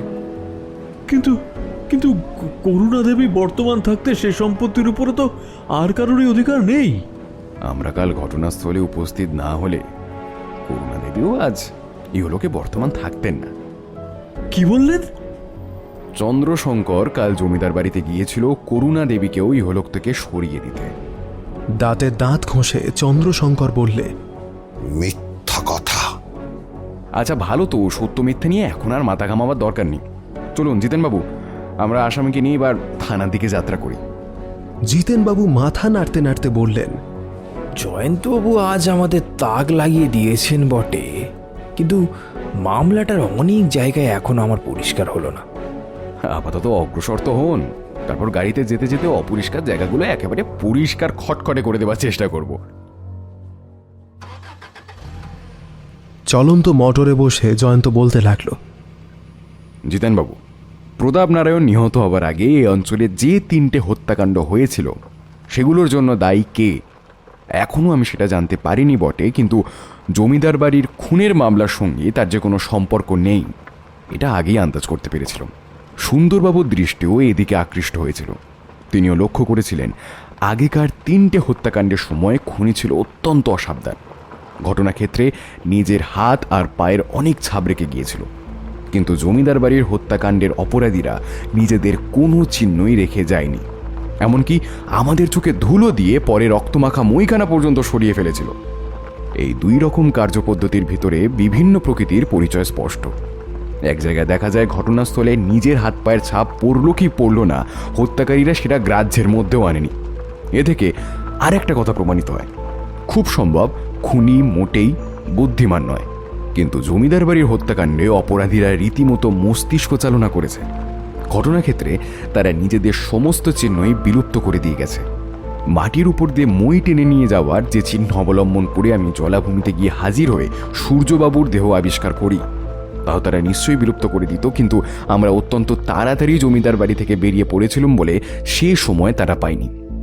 এখন বুঝে দেখুন, একই হত্যাকারীর পক্ষে 2 জায়গায় 2 পদ্ধতিতে কাজ করা স্বাভাবিক কিনা। আপনার উচিত ছিল এটাকে আগেই একটু বুঝে দেখা। অপরাধ তত্ত্বের প্রত্যেক বিশেষজ্ঞই জানেন যে একই অপরাধী কখনো 2 পদ্ধতিতে কাজ করে না। পাশ্চাত্য দেশের গোয়েন্দারা কতবার যে কেবল হত্যা পদ্ধতি দেখেই অপরাধীকে গ্রেপ্তার করেছেন একটু খোঁজ নিলেই জানতে পারবেন। এবার আসে জমিদার বাড়িতে। জমিদার বাড়ির খুনের সঙ্গে যে আগেকার ঘটনাগুলো কোনো সম্পর্ক নেই এই বিষয়ে যখন নিশ্চিত হলাম, তখন চেষ্টা করলুম মামলাটাকে নতুন দিক দিয়ে দেখতে। প্রথমেই একটা সন্দেহ হলো, অতি চতুর হত্যাকারী হয়তো মদনপুরের অন্যান্য জমিদার বাড়ির অতি রহস্যময় হত্যাকাণ্ডের আড়ালে আত্মগোপন করার ফিকিরে আছে। মোটামুটিভাবে দেখলে মনে হয় এখানকার সব হত্যাকাণ্ডই একই রকম। হত্যার কোনো উদ্দেশ্য খুঁজে পাওয়া যায় না, হত ব্যক্তির মূল্যবান দ্রব্য হারায় না, হত্যার পর মৃতদেহ হয় অদৃশ্য। ক্রমে আমার এই সন্দেহই দৃঢ় হয়ে উঠল যে জমিদার বাড়ির হত্যাকারী নিশ্চয়ই আগেকার খুন 3টের সুযোগ নিয়ে পুলিশকে বিপদে চালাবার চেষ্টা করেছে, আর কেবল সেই দিকেই দৃষ্টি রেখে জমিদার বাবু আর তার স্ত্রীর দেহ ঘটনাস্থল থেকে সরিয়ে ফেলেছে। নইলে খুনের পর এরকম লাশ চুরির কোনো মানে হয় না। কিন্তু কে এই নতুন হত্যাকারী, তার আসল উদ্দেশ্য কি, এই দুটো প্রশ্নের কোনো উত্তরই খুঁজে পাচ্ছিলাম না। হঠাৎ দৈব হলো আমার সহায়। জলাভূমির ভিতরে পাওয়া গেল সূর্যবাবুর দেহ। সূর্যবাবুকে হত্যা করা হলো কেন? মাথা ঘামিয়ে একটা কারণ পেলাম। আমরা যখন তদন্তে নিযুক্ত সূর্যবাবু তখন বাড়িতেই ছিলেন। পুলিশ এসে যে তাকেই খুঁজবে এটা নিশ্চয়ই তার অজানা ছিল না। সে সময় তার পক্ষে বাড়ি থেকে অদৃশ্য হওয়া অত্যন্ত সন্দেহজনক। তবু তিনি তাড়াতাড়ি বাড়ির পিছন দিয়ে খিড়কির দরজা খুলে ঠিক যেন পালিয়ে গেলেন। কেন? খুব সম্ভব আমরা যখন প্রাথমিক তদন্তে ব্যস্ত, সূর্যবাবু তখন দোতলার কোনো ঘরে জানলার সামনে দাঁড়িয়েছিলেন। সেখান থেকে হঠাৎ তিনি দেখতে পেলেন বাগানের ভেতর দিয়ে কারা চুপি চুপি একখানা মই টেনে নিয়ে যাচ্ছে। সঙ্গে সঙ্গে আরও দেখলেন তাদের সঙ্গে আছে তারই বৈমাত্রেয় ভাই চন্দ্রশঙ্কর, যার থাকবার কথা কলকাতাতে। প্রচণ্ড বিস্ময়ে দ্রুত পদে নিচে নেমে খিড়কির দরজা খুলে সূর্যবাবু ছুটলেন তাদের পিছন পিছন। তারপর বোধহয় ব্যাপারটা দাঁড়ালো এইরকম। চন্দ্রের কাছে গিয়ে সূর্য করলেন কৈফিয়ত দাবি, চন্দ্র করল সূর্যকে খুন।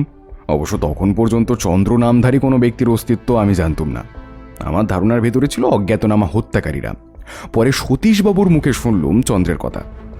আমাদের গোয়েন্দার মন ধাঁ করে পেল একটা সম্ভাবনার ইঙ্গিত। সূর্য ও তার স্ত্রী হচ্ছেন প্রতাপ নারায়ণের উত্তরাধিকারী। সূর্যবাবুর অবর্তমানে তার সন্তানহীন স্ত্রী পাবেন সমস্ত সম্পত্তি। তিনি পোষ্যপুত্র নিতে পারেন, নইলে তার মৃত্যু হলে সম্পত্তি যাবে চন্দ্রের হাতে, কারণ সূর্যবাবুর আর কোনো আত্মীয় নেই। চন্দ্রের মাথায় এমন কোনো শয়তানি বুদ্ধি থাকা সম্ভবপর কিনা তা আমি ভাবতে লাগলাম। অন্তত এটা সত্য হলো যে এই অদ্ভুত হত্যার একটা উদ্দেশ্য পাওয়া যায়। চন্দ্র কি আগে থাকতে স্থির করে রেখেছিল যে প্রতাপ নারায়ণ ও স্ত্রীকে হত্যা করবার পরে সূর্যবাবু ও তার স্ত্রীকে ইহলোক থেকে সরিয়ে দেবে। সূর্যবাবুকে হঠাৎ জলাভূমিতে পেয়ে সে তাকে হত্যা করেছে, তারপর সে কি আক্রমণ করবে করুণা দেবীকেও? ব্যাপারটা প্রথমে খুব সহজ ও স্বাভাবিক বলে মনে হলো না, যদিও আমি জানি প্রথম শ্রেণীর দুরাত্মার পক্ষে কিছুই অসম্ভব নয়। আমার ধারণা সত্য হলে অতঃপর চন্দ্র কি করতে পারে সেটাও আন্দাজ করার চেষ্টা করলাম। সে নিশ্চয়ই সময় ও সুযোগ নষ্ট করবে না। মদনপুরে বারবার রহস্যময় ও উদ্দেশ্যহীন হত্যাকাণ্ড হচ্ছে, সুতরাং ক্ষেত্র প্রস্তুত। করুণা দেবীও যদি এই সময় নিহত হন এবং তার দেহ খুঁজে না পাওয়া যায়, পুলিশের দৃষ্টি তাহলে চন্দ্রের দিকে আকৃষ্ট হবে না নিশ্চয়ই। এবার আমি ছুঁড়লুম অন্ধকারে ঢিল। রাত্রের অন্ধকারে চন্দ্রের উদয়ে দেখবার আশায় সদল বলে নিলুম বাগানের ঝোপের ভিতরে আশ্রয়। আর তারপরের কথা তো আপনারা সব জানেনই। জিতেনবাবু চমৎকৃত হয়ে বললেন, ধন্যবাদ জয়ন্তবাবু, বিচিত্র আপনার দৃষ্টির তীক্ষ্ণতা। আমি বলি বিচিত্র ওর মস্তিষ্কের সূক্ষ্মতা। কি বলেন মানিকবাবু? আমি কিছুই বলি না। শোনা যে শোনা, সেটা কে না জানে। জয়ন্ত হচ্ছে জয়ন্তই, ওকে আর নতুন সুখ্যাতি করবোটা কি? হাতকড়ি পরে চন্দ্রশঙ্কর এতক্ষণ চুপ করে বসেছিল। সে বললে, একটা অসম্ভব রূপকথা শুনলাম। জয়ন্তবাবুর নামে মানহানির আর ক্ষতিপূরণের মামলা আনবো। উত্তম। আর গাড়িও থানার সামনে এসে থামলো। একজন পুলিশ কর্মচারী সেখানে দাঁড়িয়েছিল। সে বললে,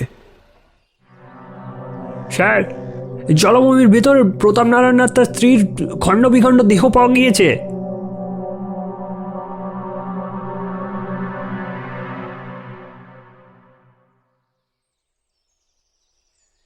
দুদিন পরের সকাল। ডাকবাংলোর বারান্দায় বসে জয়ন্ত, মানিক আর সুন্দরবাবু। সামনের টেবিলে সাজানো খাবার ও পানীয়, টোস্ট, ডিম, চা। 2 গ্রাসে 2টো ডিম পেটে পুড়ে সুন্দরবাবু বললেন, মানে? আমার পক্ষে 2টো ডিম তো 2টি নস্যের সামিল। আরও গোটা চারেক হলেও অন্তত মন্দের ভালো হয়। কাল থেকে চায়ের সঙ্গে আপনাকে 2টো গোটা মুরগির রোস্ট দিতে বলবো। ওটা হবে অধিকন্তু। আমি কি অতটা বাড়াবাড়ি করতে বলেছি ভাইয়া? জয়ন্ত নিজের ডিমের থলেখানা সুন্দরবাবুর দিকে এগিয়ে দিয়ে বলল, আজ আমার খেতে নেই, আরও 2খানা ডিম আপনি খেয়ে নিন। আমার কিন্তু খিদে আছে। আমি জয়ন্তের মতো উদার হতে পারবো না। কে তোমার কাছে ভিক্ষে চায় শুনি? এই তো আপনি বললেন আরও 4টে ডিম ভক্ষণ করতে চান। নিশ্চয়ই আমাদের থালার দিকেই আপনার দৃষ্টি ছিল। না, কখনো নয়। অন্তত তোমার থালার খাবার আমার পক্ষে গোমাংস। তাহলে আপনি স্বীকার করছেন যে জয়ন্তের থালার দিকে আপনার দৃষ্টি ছিল? হ্যাঁ? মানিকের কথা যেন শুনতে পাননি এমন ভাব দেখিয়ে সুন্দরবাবু বললেন, জয়ন্ত, আর আমার এখানে থাকবার স্বাদ নেই। কেন? তুমি জমিদার বাড়ির মামলার কিনারা করেছো বটে, কিন্তু যে জন্য আমরা এখানে এসেছি সেই আসল মামলার তো কিছুই হলো না। আর কতদিন এখানে বসে বসে আজেবাজে লোকের মুখ নাড়া সহ্য করবো বলো শুনি? ব্যস্ত হবেন না সুন্দরবাবু, শনৈ পর্বত লঙ্ঘনম। ঠিক এই সময় সেখানে এসে দাঁড়ালেন জিতেন বাবু। তার চোখ মুখ উত্তেজিত। কি খবর? আবার নতুন কাণ্ড। অর্থাৎ? মদনপুরের হত্যাকারী আবার দেখা দিয়েছে। আবার খুন? লাশু দাও? না, অতটা নয়। তবে? এবারে সে খুন করতে পারেনি। তবে সে কি করেছে? খুনের চেষ্টা। খুনের চেষ্টা? ভালো করে বুঝিয়ে বলুন। আসন গ্রহণ করে জিতেনবাবু বললেন, শুনুন, হরিহরবাবু এখানকার একজন অবস্থা সম্পন্ন গৃহস্থ। কাল রাত্রে হত্যাকারী তারই বাড়িতে গিয়ে হানা দিয়েছিল। কিন্তু সে যে হত্যাকারী তার প্রমাণ কি? হরিহরবাবুর কথা শুনলে এ বিষয়ে কোনোরূপ সন্দেহ থাকে না। হরিহরবাবু কি বলছেন? তবে গোড়া থেকে শুনুন। জানেন তো যে ওপরি এইসব কাণ্ডের জন্য আজকাল মদনপুরের গৃহস্থরা রাত্রেও সজাগ হয়ে থাকে।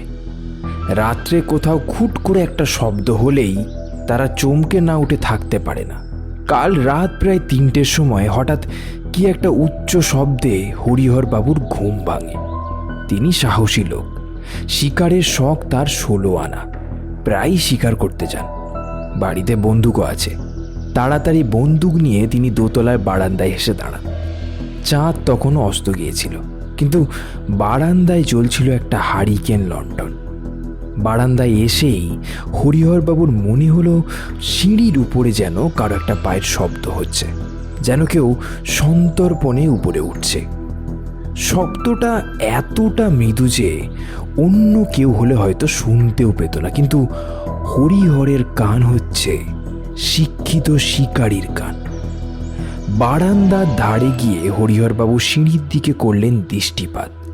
লণ্ঠনের আলো সিঁড়ি পর্যন্ত পৌঁছায়নি বটে, কিন্তু তারই আলোর আভায় সেখানকার অন্ধকার ঘন হতে পারেনি।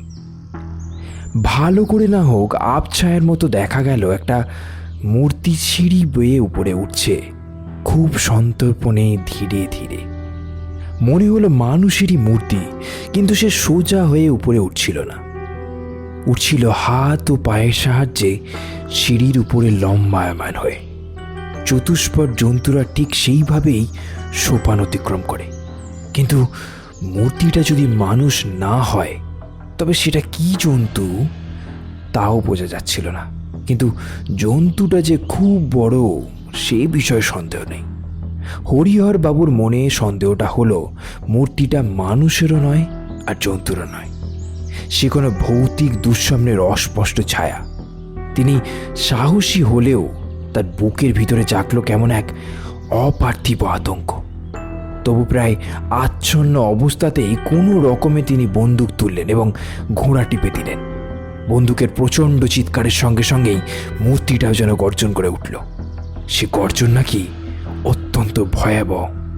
সেরকম গর্জন নাকি কেউ শুনলে বুকের রক্ত ঠান্ডা হয়ে যায় বরফের মতো। এবং কোনো মানুষেরই কণ্ঠ থেকে বেরোতে পারে এমন শব্দ তা একেবারেই অমানসিক। মূর্তিটা বিদ্যুৎ বেগে সিঁড়ির নিচের দিকে সুদীর্ঘ একটা লাফ দিয়ে ধূপ করে একটা শব্দ হলো। তারপর সব চুপচাপ। রাত্রে হরিহরবাবু আর নিচে নামতে ভরসা করেননি, তবে এটুকু বুঝতে পারলেন তার লক্ষ্য ব্যর্থ হয়েছে। আজ ভোরে উঠে তিনি নিচে নেমে দেখলেন তার বাড়ির সদর দরজা খোলা। কারো একটা প্রচণ্ড ধাক্কায় তার খিল গিয়েছে ভেঙে। এই তো ব্যাপার জয়ন্তবাবু। এখন এই ঘটনা থেকে আমরা কি বুঝব? জয়ন্ত ধীরে ধীরে বললে, একটা কথা বেশ বোঝা যাচ্ছে। সেটা কি? মূর্তিটা পালিয়ে গিয়েছে বন্দুকের ভয়। তা থেকে কি প্রমাণিত হয়? প্রমাণিত হয় সে আগ্নেয় অস্ত্রের মহিমা জানে। কিন্তু এ প্রমাণ পেয়ে আমাদের লাভ কি? আমরা জানতে চাই যে মানুষটা জন্তু না ভূত। ভূতের কথা বাদ দিন, ভূত বন্দুক বা কামানকে ভয় করবে কেন? যারা ভূত মানে তারা তো বলে ভূত হচ্ছে অশরীরী। মানলুম সে ভূত নয়, কিন্তু কিন্তু তবু তো হালে পানি পাচ্ছি না। আর আমি অথই জলে সুন্দরবাবু বিস্ফোরিত চোখে বললেন, বাবা, এই ডাক বাংলোর চারিদিকেই মাঠ আর জঙ্গল। কোনোদিন হয়তো এর উপরেই সেই না মানুষ না জন্তুটা দৃষ্টি পড়তে পারে। জানলা দরজার বাধা তার কাছে বাধাই নয়। আমি যে কি করব বুঝতেই পারছি না। উপোস করে রোগা হবার চেষ্টা করুন সুন্দরবাবু। শুনেছেন তো, ওই মূর্তিটার লোভ হচ্ছে মানুষের দেহেরই উপরে। আপনার এই একটিমাত্র নধর দেহে মাংস আছে 3-3টে নরদেহের মতন। আপনার দেহ একবার মাত্র নিরীক্ষণ করলে মূর্তিটার জঠর আনল জ্বলে উঠতে পারে দাউ দাউ করে। থামো বাবু, তুমি আর ফোড়ন দিও না। ভাত দেওয়ার কেউ নন, কিল মারবার গোসাই তুমি হচ্ছ তাই। জয়ন্ত আর কোনো কথাই বললে না, কি যেন ভাবতে লাগলো অত্যন্ত গম্ভীর মুখে।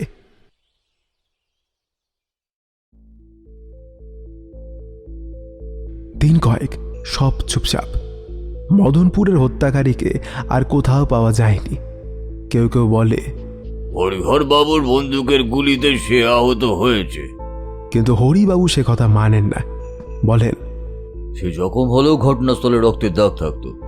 আমার গুলি তার গায়ে লাগেনি, তবে বন্দুকের ধমককে সে বোধহয় ভয় পেয়েছে। হয়তো কিছুকাল আর এই পথ মারাবে না। হত্যাকারীর দেখা দিক আর নাই দিক, কিন্তু রহস্যের যে রহস্যই থেকে গেল। কেন সে অকারণে এরকম খুন আর লাশ চুরি করতে চায়? কে সে?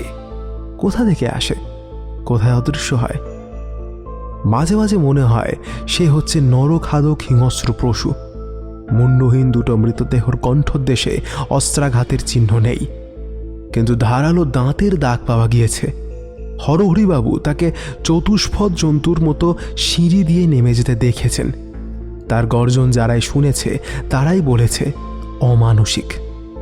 কিন্তু ঘটনাস্থলে পাওয়া যায় জন্তুর নয়, মানুষের হাত পায়ের দাগ। সে গায়ের জোরে দরজা ভেঙে বা জানলার লোহার গারদে দুমড়ে বার করে নিয়ে লোকের বাড়িতে ঢোকে। নরখাদক জন্তুরা এভাবে গৃহস্থের বাড়িতে হানা দিয়েছে বলে শোনা যায় না। কিন্তু পৃথিবীতে এমন মানুষ কে আছে যে দাঁত দিয়ে কামড়ে নরমুন্ডুকে দেহ থেকে বিচ্ছিন্ন করে? এই অদ্ভুত হত্যাকারী মনুষ্যত্ব বা পশুত্ব দুই প্রমাণ করার উপায় নেই। তাকে ভূত বলে মানলে অনেকগুলো প্রশ্নের নিশ্চিত বা অনিশ্চিত উত্তর পাওয়া যায়, কারণ প্রেতের আকৃতি বা প্রকৃতি সম্বন্ধে কারুর সঠিক ধারণা নেই। ভূতের মূর্তি নাকি যে কোনো রকমের হতে পারে, আর সে নাকি করতে পারে যে কোনো রকম অলৌকিক কাজ। কিন্তু বেশি লোকের ভিড় দেখলে বা আগ্নেয়াস্ত্র ব্যবহার করলে টেনে লম্বা দেয়। কে কবে শুনেছে এমন ভীরু ভূতের কথা? সুন্দরবাবু বললেন, মাথাকে অনেক খাটিয়ে আর ঘামিয়ে আমি একটা সিদ্ধান্তে এসে হাজির হয়েছি। বলেন কি? আমি তোমাকে কিছুই বলছি না। আমার বক্তব্য আমি জয়ন্তকে শোনাতে চাই। শোনান। মানুষ হয়েও জন্তুর মতন ব্যবহার করতে পারে কে? পাগল। ঠিক, এসব হচ্ছে কোনো ভীষণ উন্মাদের কীর্তি। ও, ওই কথা একবার আমারও মনে হয়েছে, কিন্তু এর উপর আমি কিছুতেই জোর দিতে পারছি না। কেন? এইসব হত্যাকাণ্ডে যুক্তি না থাকতে পারে, কিন্তু পাগলামির কিন্তু কোনো লক্ষণ নেই। কিরকম? দেখুন, প্রত্যেক ক্ষেত্রেই হত্যাকারী একটা নির্দিষ্ট পদ্ধতিতে কাজ করেছে। পাগল কোনো নির্দিষ্ট পদ্ধতির ধার কিন্তু ধারে না। সুন্দরবাবু চুপ করে রইলেন। সুন্দরবাবু, অকারণেই আপনার মাথা খেটে আর ঘেমে মরল। আহা হা হা, বেচারি। আসুন আসুন, পাখার বাতাস দিয়ে তাকে একটু ঠান্ডা করি, আসুন। মানিক পাখার দিকে হাত বাড়ালে রেগে গজগজ করতে করতে ঘরের বাইরে চলে গেলেন সুন্দরবাবু। একজন চৌকিদার এসে জয়ন্তর হাতে দিলে একখানা চিঠি। জিতেনবাবু লিখেছেন, জয়ন্তবাবু, গত রাত্রে আবার হত্যাকারীর আবির্ভাব হয়েছিল। এবারে সে খালি হাতে ফিরে যায়নি। আবার এক হতভাগ্য মারা পড়েছে, আর তার দেহ হয়েছে অদৃশ্য। এখনই আমি ঘটনাস্থলে যাত্রা করব। আমার সঙ্গে যাবার জন্য আপনাদেরও আহ্বান করছি। ইতি। পত্র পাঠ করে জয়ন্ত বললে, এবার আর পরের মুখে ঝাল খেতে হবে না। এই কথা কেন বলছো? মদনপুরের হত্যাকারী প্রথম যে 3টে খুন করেছিল তার কাহিনী আমরা পাঠ করেছি খবরের কাগজে। বাকি কথা শুনেছি পুলিশের মুখে। আমরা ঘটনাস্থল হাতে নাতে পরীক্ষা করবার সুযোগ পাইনি। ঘটনাস্থলের সঙ্গে চাক্ষুষ পরিচয় না থাকলে গোয়েন্দাকে কাজ করতে হয় অন্ধের মতন, আর ঘটনার অনেক দিন পর ঘটনাস্থলে গেলেও বিশেষ কোনো ফল হয় না। এই জমিদার বাড়ির মামলাটাই দেখো না, আমরা যদি যথাসময় ঘটনাস্থলে গিয়ে হাজির না হতুম তাহলে কোনো সূত্রই দেখতে পেতুম না, অপরাধীও হয়তো ধরা পড়তো না, আর চন্দ্রশঙ্কর হতো আজ প্রতাপ নারায়ণের বিপুল সম্পত্তির অধিকারী। তাহলে এবারে তুমি অন্ধরাত্রির পর সূর্যোদয় দেখবার আশা করছো? অতটা নাও, কিছু একটা আশা করছি বটে। নাও এখন ওঠো, সুন্দরবাবুকে ডাকো। সুন্দরবাবু, ও সুন্দরবাবু, সুন্দরবাবু! বারান্দা থেকে কর্কশ জবাব এলো। বাক্কি মানে জ্বালিয়ে মেরে আবার আমাকে ডাকাডাকি কেন? আরে মশাই, আবার একটা খুন হয়েছে, আমাদের এখনই ঘটনাস্থলে যেতে হবে। তা যাও না তোমরা, আমার মতো ছাই ফেলতে ভাঙাগুলোকে নিয়ে টানাটানি কেন? বাপরে, তাও কি হয় নাকি? আপনি সঙ্গে না থাকলে আমাদের ঘটে বুদ্ধি সরবরাহ করবেটা কে? আসুন আসুন, আর রাগটা সম্বরণ করুন তো, আসুন। ঘটনাস্থলের দিকে অগ্রসর হতে হতে জিতেনবাবু বললেন, এবারে খুন হয়েছে এক বিদেশি ভিখারি। কাল সন্ধ্যের সময়ে সে এক গৃহস্থের বাড়িতে ভিক্ষা চেয়ে কিছু খাবার পায়, তাই খেয়ে সে ওই বাড়িরই বাইরের রোয়াকে মুড়ি দিয়ে শুয়ে পড়ে। সকলে তাকে সেখানে শুতে মানা করে, বিপদের কথাও বলে, সেই কিন্তু কারোর কথা মাননি। বোধহয় ভেবেছিল মিথ্যা ভয় দেখিয়ে সকলে তাকে সেখান থেকে তাড়িয়ে দিতে চাইছে। তারপর গভীর রাতে বিকট আর্তনাদে বাড়ির সকলের ঘুম যায় ছুটে। একটা মানুষ চিৎকার করে বলছে, রক্ষা করো, রক্ষা করো, রক্ষা করো আমাকে। তারপরেই শোনা গেল একটা জন্তু রিঙর্ষ গর্জন। তারপর মানুষ না জন্তু আর কারোরই সাড়া পাওয়া গেল না। বাড়ির একজন লোক কৌতূহল দমন করতে না পেরে ছাদে গিয়ে উঠল। কাল চতুর্দশী রাত গিয়েছে, চারিদিকে ছিল ধপধপে চাঁদের আলো। লোকটি ছাদের ধারে গিয়ে দেখল খানিক তফাতে একটা মিশকালো চতুষ্পদ জন্তু মানুষের দেহের মতো কিছু একটা জিনিস মুখে করে কামড়ে ধরে মাটির উপর দিয়ে টেনে নিয়ে যাচ্ছে। সেটা কি জন্তু? চাঁদের আলো ছিল বটে, কিন্তু দূর থেকে জন্তুটাকে চেনা যায়নি। জন্তুটা কত বড় তাও বোঝা যায়নি। এটুকু শুনেছি জন্তুটা নাকি চিতাবাঘের চেয়ে ছোট নয়। সে 4 পায়ে ভর দিয়ে যাচ্ছিল। হ্যাঁ, কিন্তু এও শুনলাম চিতাবাঘ যেমন করে হাঁটে তার হাঁটুনি নাকি তেমন তারা নয়। তারপর আর কি, আর বলবার কথা বেশি নেই। জন্তুটা চলে যায় মদনপুরের পূর্বান্তরের দিকে। এই আমরা ঘটনাস্থলে এসে পড়েছি। এই বাড়িরই ওই রোয়াকের উপরেই ভিখারিটা শুয়েছিল। দেখুন জয়ন্তবাবু, রোয়াকের উপরে আর তলায় কত রক্ত জমাট বেঁধে আছে না? এই দেখুন হত্যাকারীর হাতের আর পায়ের বিকৃত ছাপ। এ তো জন্তুর হাত পায়ের চিহ্ন নয়। না, মানুষেরই বটে। এই দাগগুলো তো আমাদের মাথা একেবারে গুলিয়ে দিয়েছে। দেখা দেয় জন্তু, গর্জন করে জন্তু, কিন্তু কিন্তু রেখে যায় মানুষের হাতের পায়ের ছাপ। এই কি রকম অলৌকিক কাণ্ড! জয়ন্ত মাটির উপরে হেঁট হয়ে পড়ে এক মনে হাত ও পায়ের চিহ্নগুলো পরীক্ষা করতে লাগলো। সুন্দরবাবু আর একবার মাথা খাটাবার এবং ঘামাবার চেষ্টা করলেন। বললেন, জয়ন্ত, আগে আমার কি সন্দেহ হয় জানো? কি? কোনো মানুষই জন্তুর ছদ্মবেশ পরে আর জন্তুর মতো হেঁটে এইসব খুন করছে। কেন? পুলিশের চোখে ধুলো দেবে বলে। আবার কেন? সে নয় মানলুম, কিন্তু মৃতদেহগুলো নিয়ে সে কি করে বলুন দেখি? সে টাকা কড়ি চায় না, তার লোভ কেবল মৃতদেহের উপরে। কেন? সুন্দরবাবু জবাব খুঁজে পেলেন না। জয়ন্ত দাঁড়িয়ে উঠে বললে, জিতেনবাবু, কাল যিনি জন্তুটাকে সচক্ষে দেখেছিলেন তিনি এখানে হাজির আছেন। পুলিশের আগমনের সঙ্গে সঙ্গে সেখানে জনতার সৃষ্টি হয়েছিল। জিতেনবাবুর ইঙ্গিতে একটি ভদ্রলোক এগিয়ে এলেন। জয়ন্ত শুধলে, আপনি কাল যে জন্তুটাকে দেখেছিলেন সেটা চিতাবাঘের মতন বড়, কিন্তু চিতাবাঘ নয়। আমার তো তাই বিশ্বাস। এমন বিশ্বাসের কারণ? তার চাল চলো চিতাবাঘের মতো নয়। আপনি চিতাবাঘ দেখেছেন? অনেকবার। কোনো কোনো জাতের কুকুরও কিন্তু চিতাবাঘের মতন বড় হয়, আপনি জানেন? জানি, কিন্তু কিন্তু সে জন্তুটা কুকুরও নয়। তবে সেটা কি হতে পারে? জানি না, আমি তাকে স্পষ্ট দেখতে পাইনি। আচ্ছা, তার লেজ আছে? থাকতে পারে, কিন্তু কিন্তু আমি দেখিনি। সে এখান থেকে কত দূরে ছিল? হাত তুলে একটা জায়গা দেখিয়ে দিয়ে ভদ্রলোক বললেন, ওই তো ওইখানে। যথাস্থানে গিয়ে দাঁড়িয়ে জয়ন্ত মাটির দিকে তাকিয়ে বললে, ধুলোর উপর দিয়ে একটা রক্তাক্ত দেহ টেনে নিয়ে যাওয়ার স্পষ্ট চিহ্ন রয়েছে। এই চিহ্ন ধরে যে কোনো শিশু অগ্রসর হতে পারে। আসুন সবাই, আমরাও অগ্রসর হই, দেখা যাক জন্তুটা কোথায় গিয়েছে। রক্তাক্ত দেহ টেনে নিয়ে যাওয়ার দাগ মদনপুরের প্রান্ত ছাড়িয়ে প্রান্তরের ওপরে গিয়ে পড়ল। তারপরে সেই দাগ চলে গিয়েছে পূর্ব দক্ষিণের অরণ্যের দিকে। সকলে জয়ন্তের পিছনে পিছনে অরণ্যের দিকে গেল। অরণ্য, সেখানেও রক্তের দাগ। আরও খানিক এগিয়ে দেখা গেল দাগটা প্রবেশ করেছে মস্ত একটা ঝোপের ভিতরে। জয়ন্ত বাইরে থেকেই ঝোপটার ভেতরে উঁকি ঝুঁকি মারল। ঝোপের ওপরে হাতের লাঠি দিয়ে বার কয়েক আঘাতও করল। জিতেনবাবু উত্তেজিত কণ্ঠে বললেন, আপনি কি মনে করেন জন্তুটা ওই ঝোপের ভিতরে আশ্রয় নিয়েছে? তাই মনে করছিলাম বটে, কিন্তু সেখানে নেই। আপনারা এখানে একটু অপেক্ষা করুন, আমি আগে ঝোপের ভেতরটা দেখে আসি। কিন্তু খুব সাবধান। জয়ন্ত হামাগুড়ি দিয়ে ঝোপের ভেতরে গিয়ে ঢুকল। মিনিট খানেক পরে আবার ঝোপের বাইরে বেরিয়ে এলো সেইভাবেই। মুখ তার গম্ভীর। কি দেখলে?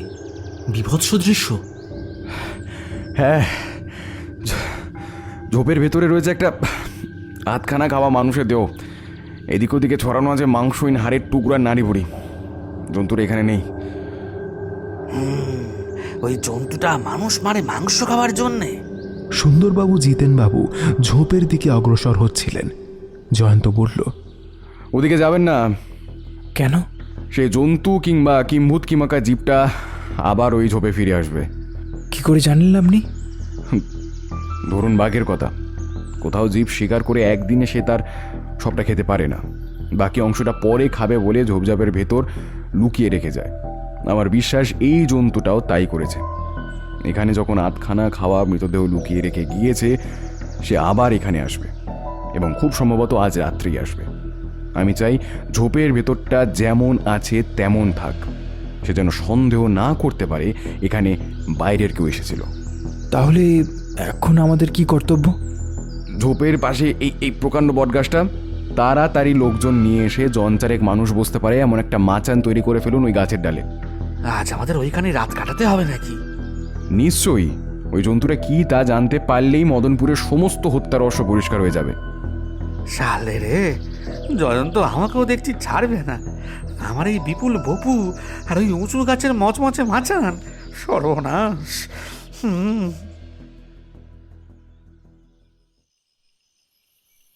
মদনপুরের ধুধু প্রান্তর ভেসে যাচ্ছে আজ জ্যোৎস্নার বন্যায়।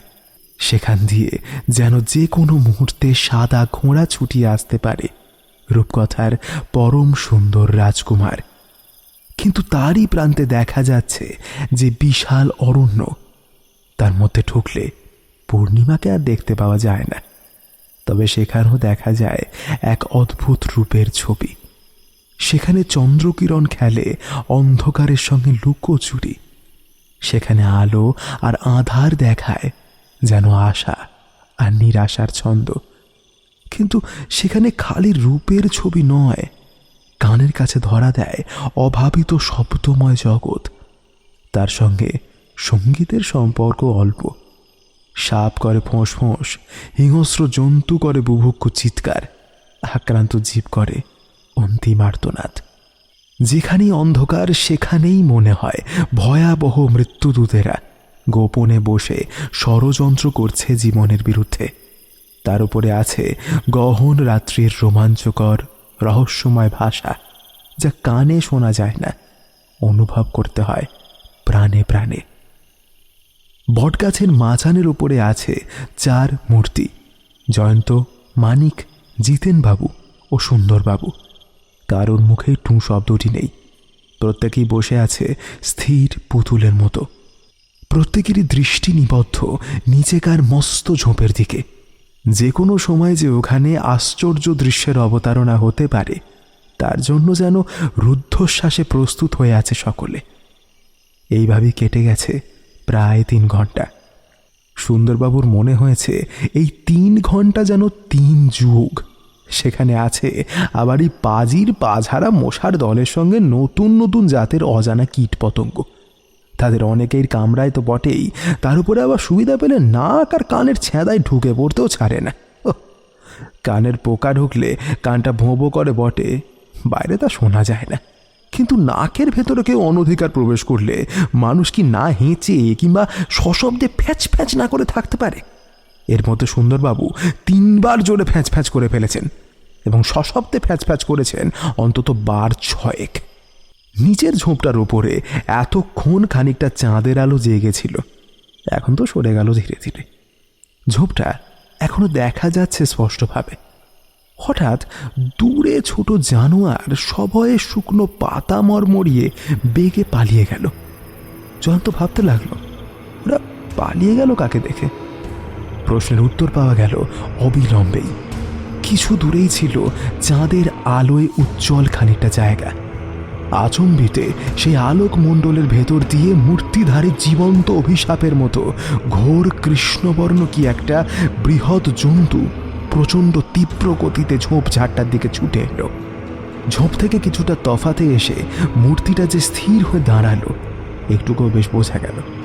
দুটো কটমটে বন্য ও দপদপে চক্ষু বটগাছের ওপর দিকে তাকিয়ে আছে। তার দেহ প্রায় অদৃশ্য, কিন্তু দৃশ্যমান জ্বলন্ত চক্ষু। জয়ন্ত বুঝলে জন্তুটা তাদের আবিষ্কার করে ফেলেছে। সে তড়িঘড়ি বন্দুকটা তুলে ধরলে। জন্তুটা এবারে চাপা গর্জন করলে, তারপরে 1 লাফ মেরে সোজা আবার গিয়ে পড়ল আলোকমণ্ডলের ভেতর দিয়ে। তারপরে সেখান থেকে পালানোর চেষ্টা করলে তীর বেগে। জয়ন্ত এরই জন্য প্রস্তুত হয়েছিল। তার বন্দুকের হুঙ্কার দিয়ে উঠল তৎক্ষণাৎ, এবং সঙ্গে সঙ্গে একটা আকাশ ফাটানো বন কাঁপানো অমানসিক চিৎকার করে জন্তুটা মাটির উপরে আছড়ে পড়ল। 2 একবার ছটফট করল, কিন্তু তারপরেই একেবারে আড়ষ্ট। আরও নিশ্চিন্ত হবার জন্য জয়ন্ত তার নির্দিষ্ট দেহ লক্ষ্য করে আরও একবার বন্দুকের গুলি ছুড়লে, কিন্তু মূর্তি আর নড়ল না। জয়ন্ত গাছ থেকে নামতে নামতে বললে, জিতেনবাবু, আপনারাও আসুন। সবাই আলোকমণ্ডলের কাছে গিয়ে দাঁড়ালো। সকলের দৃষ্টি বিপুল বিস্ময়ে স্তম্ভিত। ওটা কিসের মূর্তি? মানুষের না জন্তুর? টর্চের আলোতে দেখা গেল তার সর্বাঙ্গ মানুষের মতো বটে, কিন্তু মনুষ্যত্ব নাই কোথাও। সমস্ত দেহটাই লম্বা লম্বা লোমে আচ্ছন্ন। মাথায় জট পাকানো দীর্ঘ রুক্ষ চুল, কর্কশ ও বৃহৎ দাড়িগোঁফ, মুখখানা প্রায় ঢাকা। বোজা চোখ দুটো আর দেখা যাচ্ছিল না। নাসারন্ধ অস্বাভাবিক রূপে স্ফীত। পশুভাবপূর্ণ পুরু ফাঁক করা ওষ্ঠধরের ভেতর থেকে বড় বড় হিংস্র ও বিবীর্ণ দাঁতগুলো দেখা যাচ্ছে। পৃথিবীর কোনো মানুষেরই দাঁত ওরকম হয় না। হাতের ওরকম পায়ের আঙুলও অত্যন্ত লম্বা ও ধারালো নখ, পায়ের চেটেও বিকৃত। এরকম পা নিয়ে কেউ মানুষের মতো সোজা হয়ে মাটির উপরে থাকতে পারে না, হাঁটতেও পারে না। এ যেন অর্ধ মানব ও অর্ধ পশুর দেহ। সকলের আগে কথা কইলে মানিক বললে, গুলি খেয়ে এই মূর্তিটা যখন চেঁচিয়ে উঠেছিল তখন আমার মনে হয়েছিল যেন একটা নেকড়ে বা বাঘ চিৎকার করছে। ঠিক বলেছ মানিক, আমারও বিশ্বাস এ হচ্ছে নেকড়ে মানুষ। নেকড়ে মানুষ আবার কি? নেকড়ে বাঘের দ্বারা পালিত মানুষ। তা আবার হয় নাকি? এদেশের সংবাদপত্রে এমনকি মাসিক পত্রিকাতেও এরকম সব নেকড়ে মানুষের বিবরণ আর ছবি বার কয়েক প্রকাশিত হয়েছে। একটি নেকড়ে মানুষের ফটো আমার কাছে আছে, তবে সে পুরুষ নয়, মেয়ে। রাঁচি অঞ্চলের বনে তাকে পাওয়া যায়। এক পাদ্রী সাহেব তাকে পালন করেন। আশ্চর্য। কিছুই আশ্চর্য নয়। হয়তো নেকড়ে বাঘিনীর বাচ্চাগুলো কোনো গতিকে মারা গিয়েছিল, তারপর খুব শিশু অবস্থায় এই মানুষটাকে সে চুরি করে নিয়ে যায়। নেকড়েদের মনুষ্য শিশু চুরি করার বদভ্যাস আছে। তারপর যে কোনো কারণেই হোক নেকড়ে মায়ের প্রাণে মায়া বা স্নেহের উদ্রেক হয়। শিশুকে সে বধ না করে প্রথমে নিজের দুধ দিয়ে, পরে শিকার করা জীবজন্তু খাইয়ে পালন করে। নেকড়ের সঙ্গে থেকে থেকে এই মানুষটাও ক্রমে নেকড়ে ভাবাপন্ন হয়ে ওঠে। আফ্রিকায় একবার একটি মানুষের মেয়েকে পাওয়া গিয়েছিল। তাকেও শিশু বয়সে চুরি করে পালন করেছিল গরিলারা, আর তারও প্রকৃতি হয়ে গিয়েছিল গরিলাদেরই মতো। এই মাস কয়েক আগে সংবাদপত্রে আর মাসিক পত্রিকায় একটি হরিণ মানুষের ছবি আর বিবরণ বেরিয়েছে। আপনারা দেখেননি? সে বাস করত বনের হরিণদের সঙ্গে। হঠাৎ ধরা পড়েছে বলেই আমরা তার কথা জানতে পেরেছি। অদ্ভুত এই পৃথিবীর রহস্য। আমরা কতটুকুই বা খবর রাখতে পারি বলুন? যাক, নেকড়ে মানুষ আর ইহলোকে নেই। মদনপুরের বাসিন্দারা এইবার একটু হাঁপ ছেড়ে বাঁচবে। আমিও বাঁচলুম, আর আগ ডালে মগ ডালে মাচানে বসে কীট পতঙ্গের খোরাক হতে হবে না। বাবা, আবার বাব্বা কেন সুন্দরবাবু? আপনার সুবিখ্যাত হুঁ শব্দটি উচ্চারণ করে এখন মধুরেণ সমাপহেত করতে আজ্ঞা হোক। অবশ্য অবশ্য।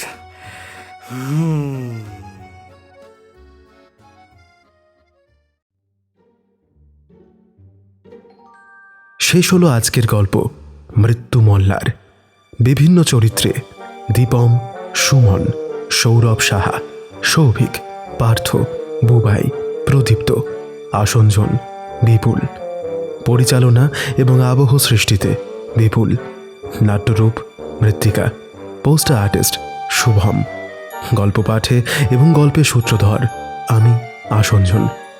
সামনের সপ্তাহে আরও একটি নতুন গল্প নিয়ে ফিরে আসবে বুমেরাং অডিও স্টোরি, কারণ আমাদের গল্পরা ফিরে ফিরে আসে, ঠিক বুমেরাংয়ের মতোই।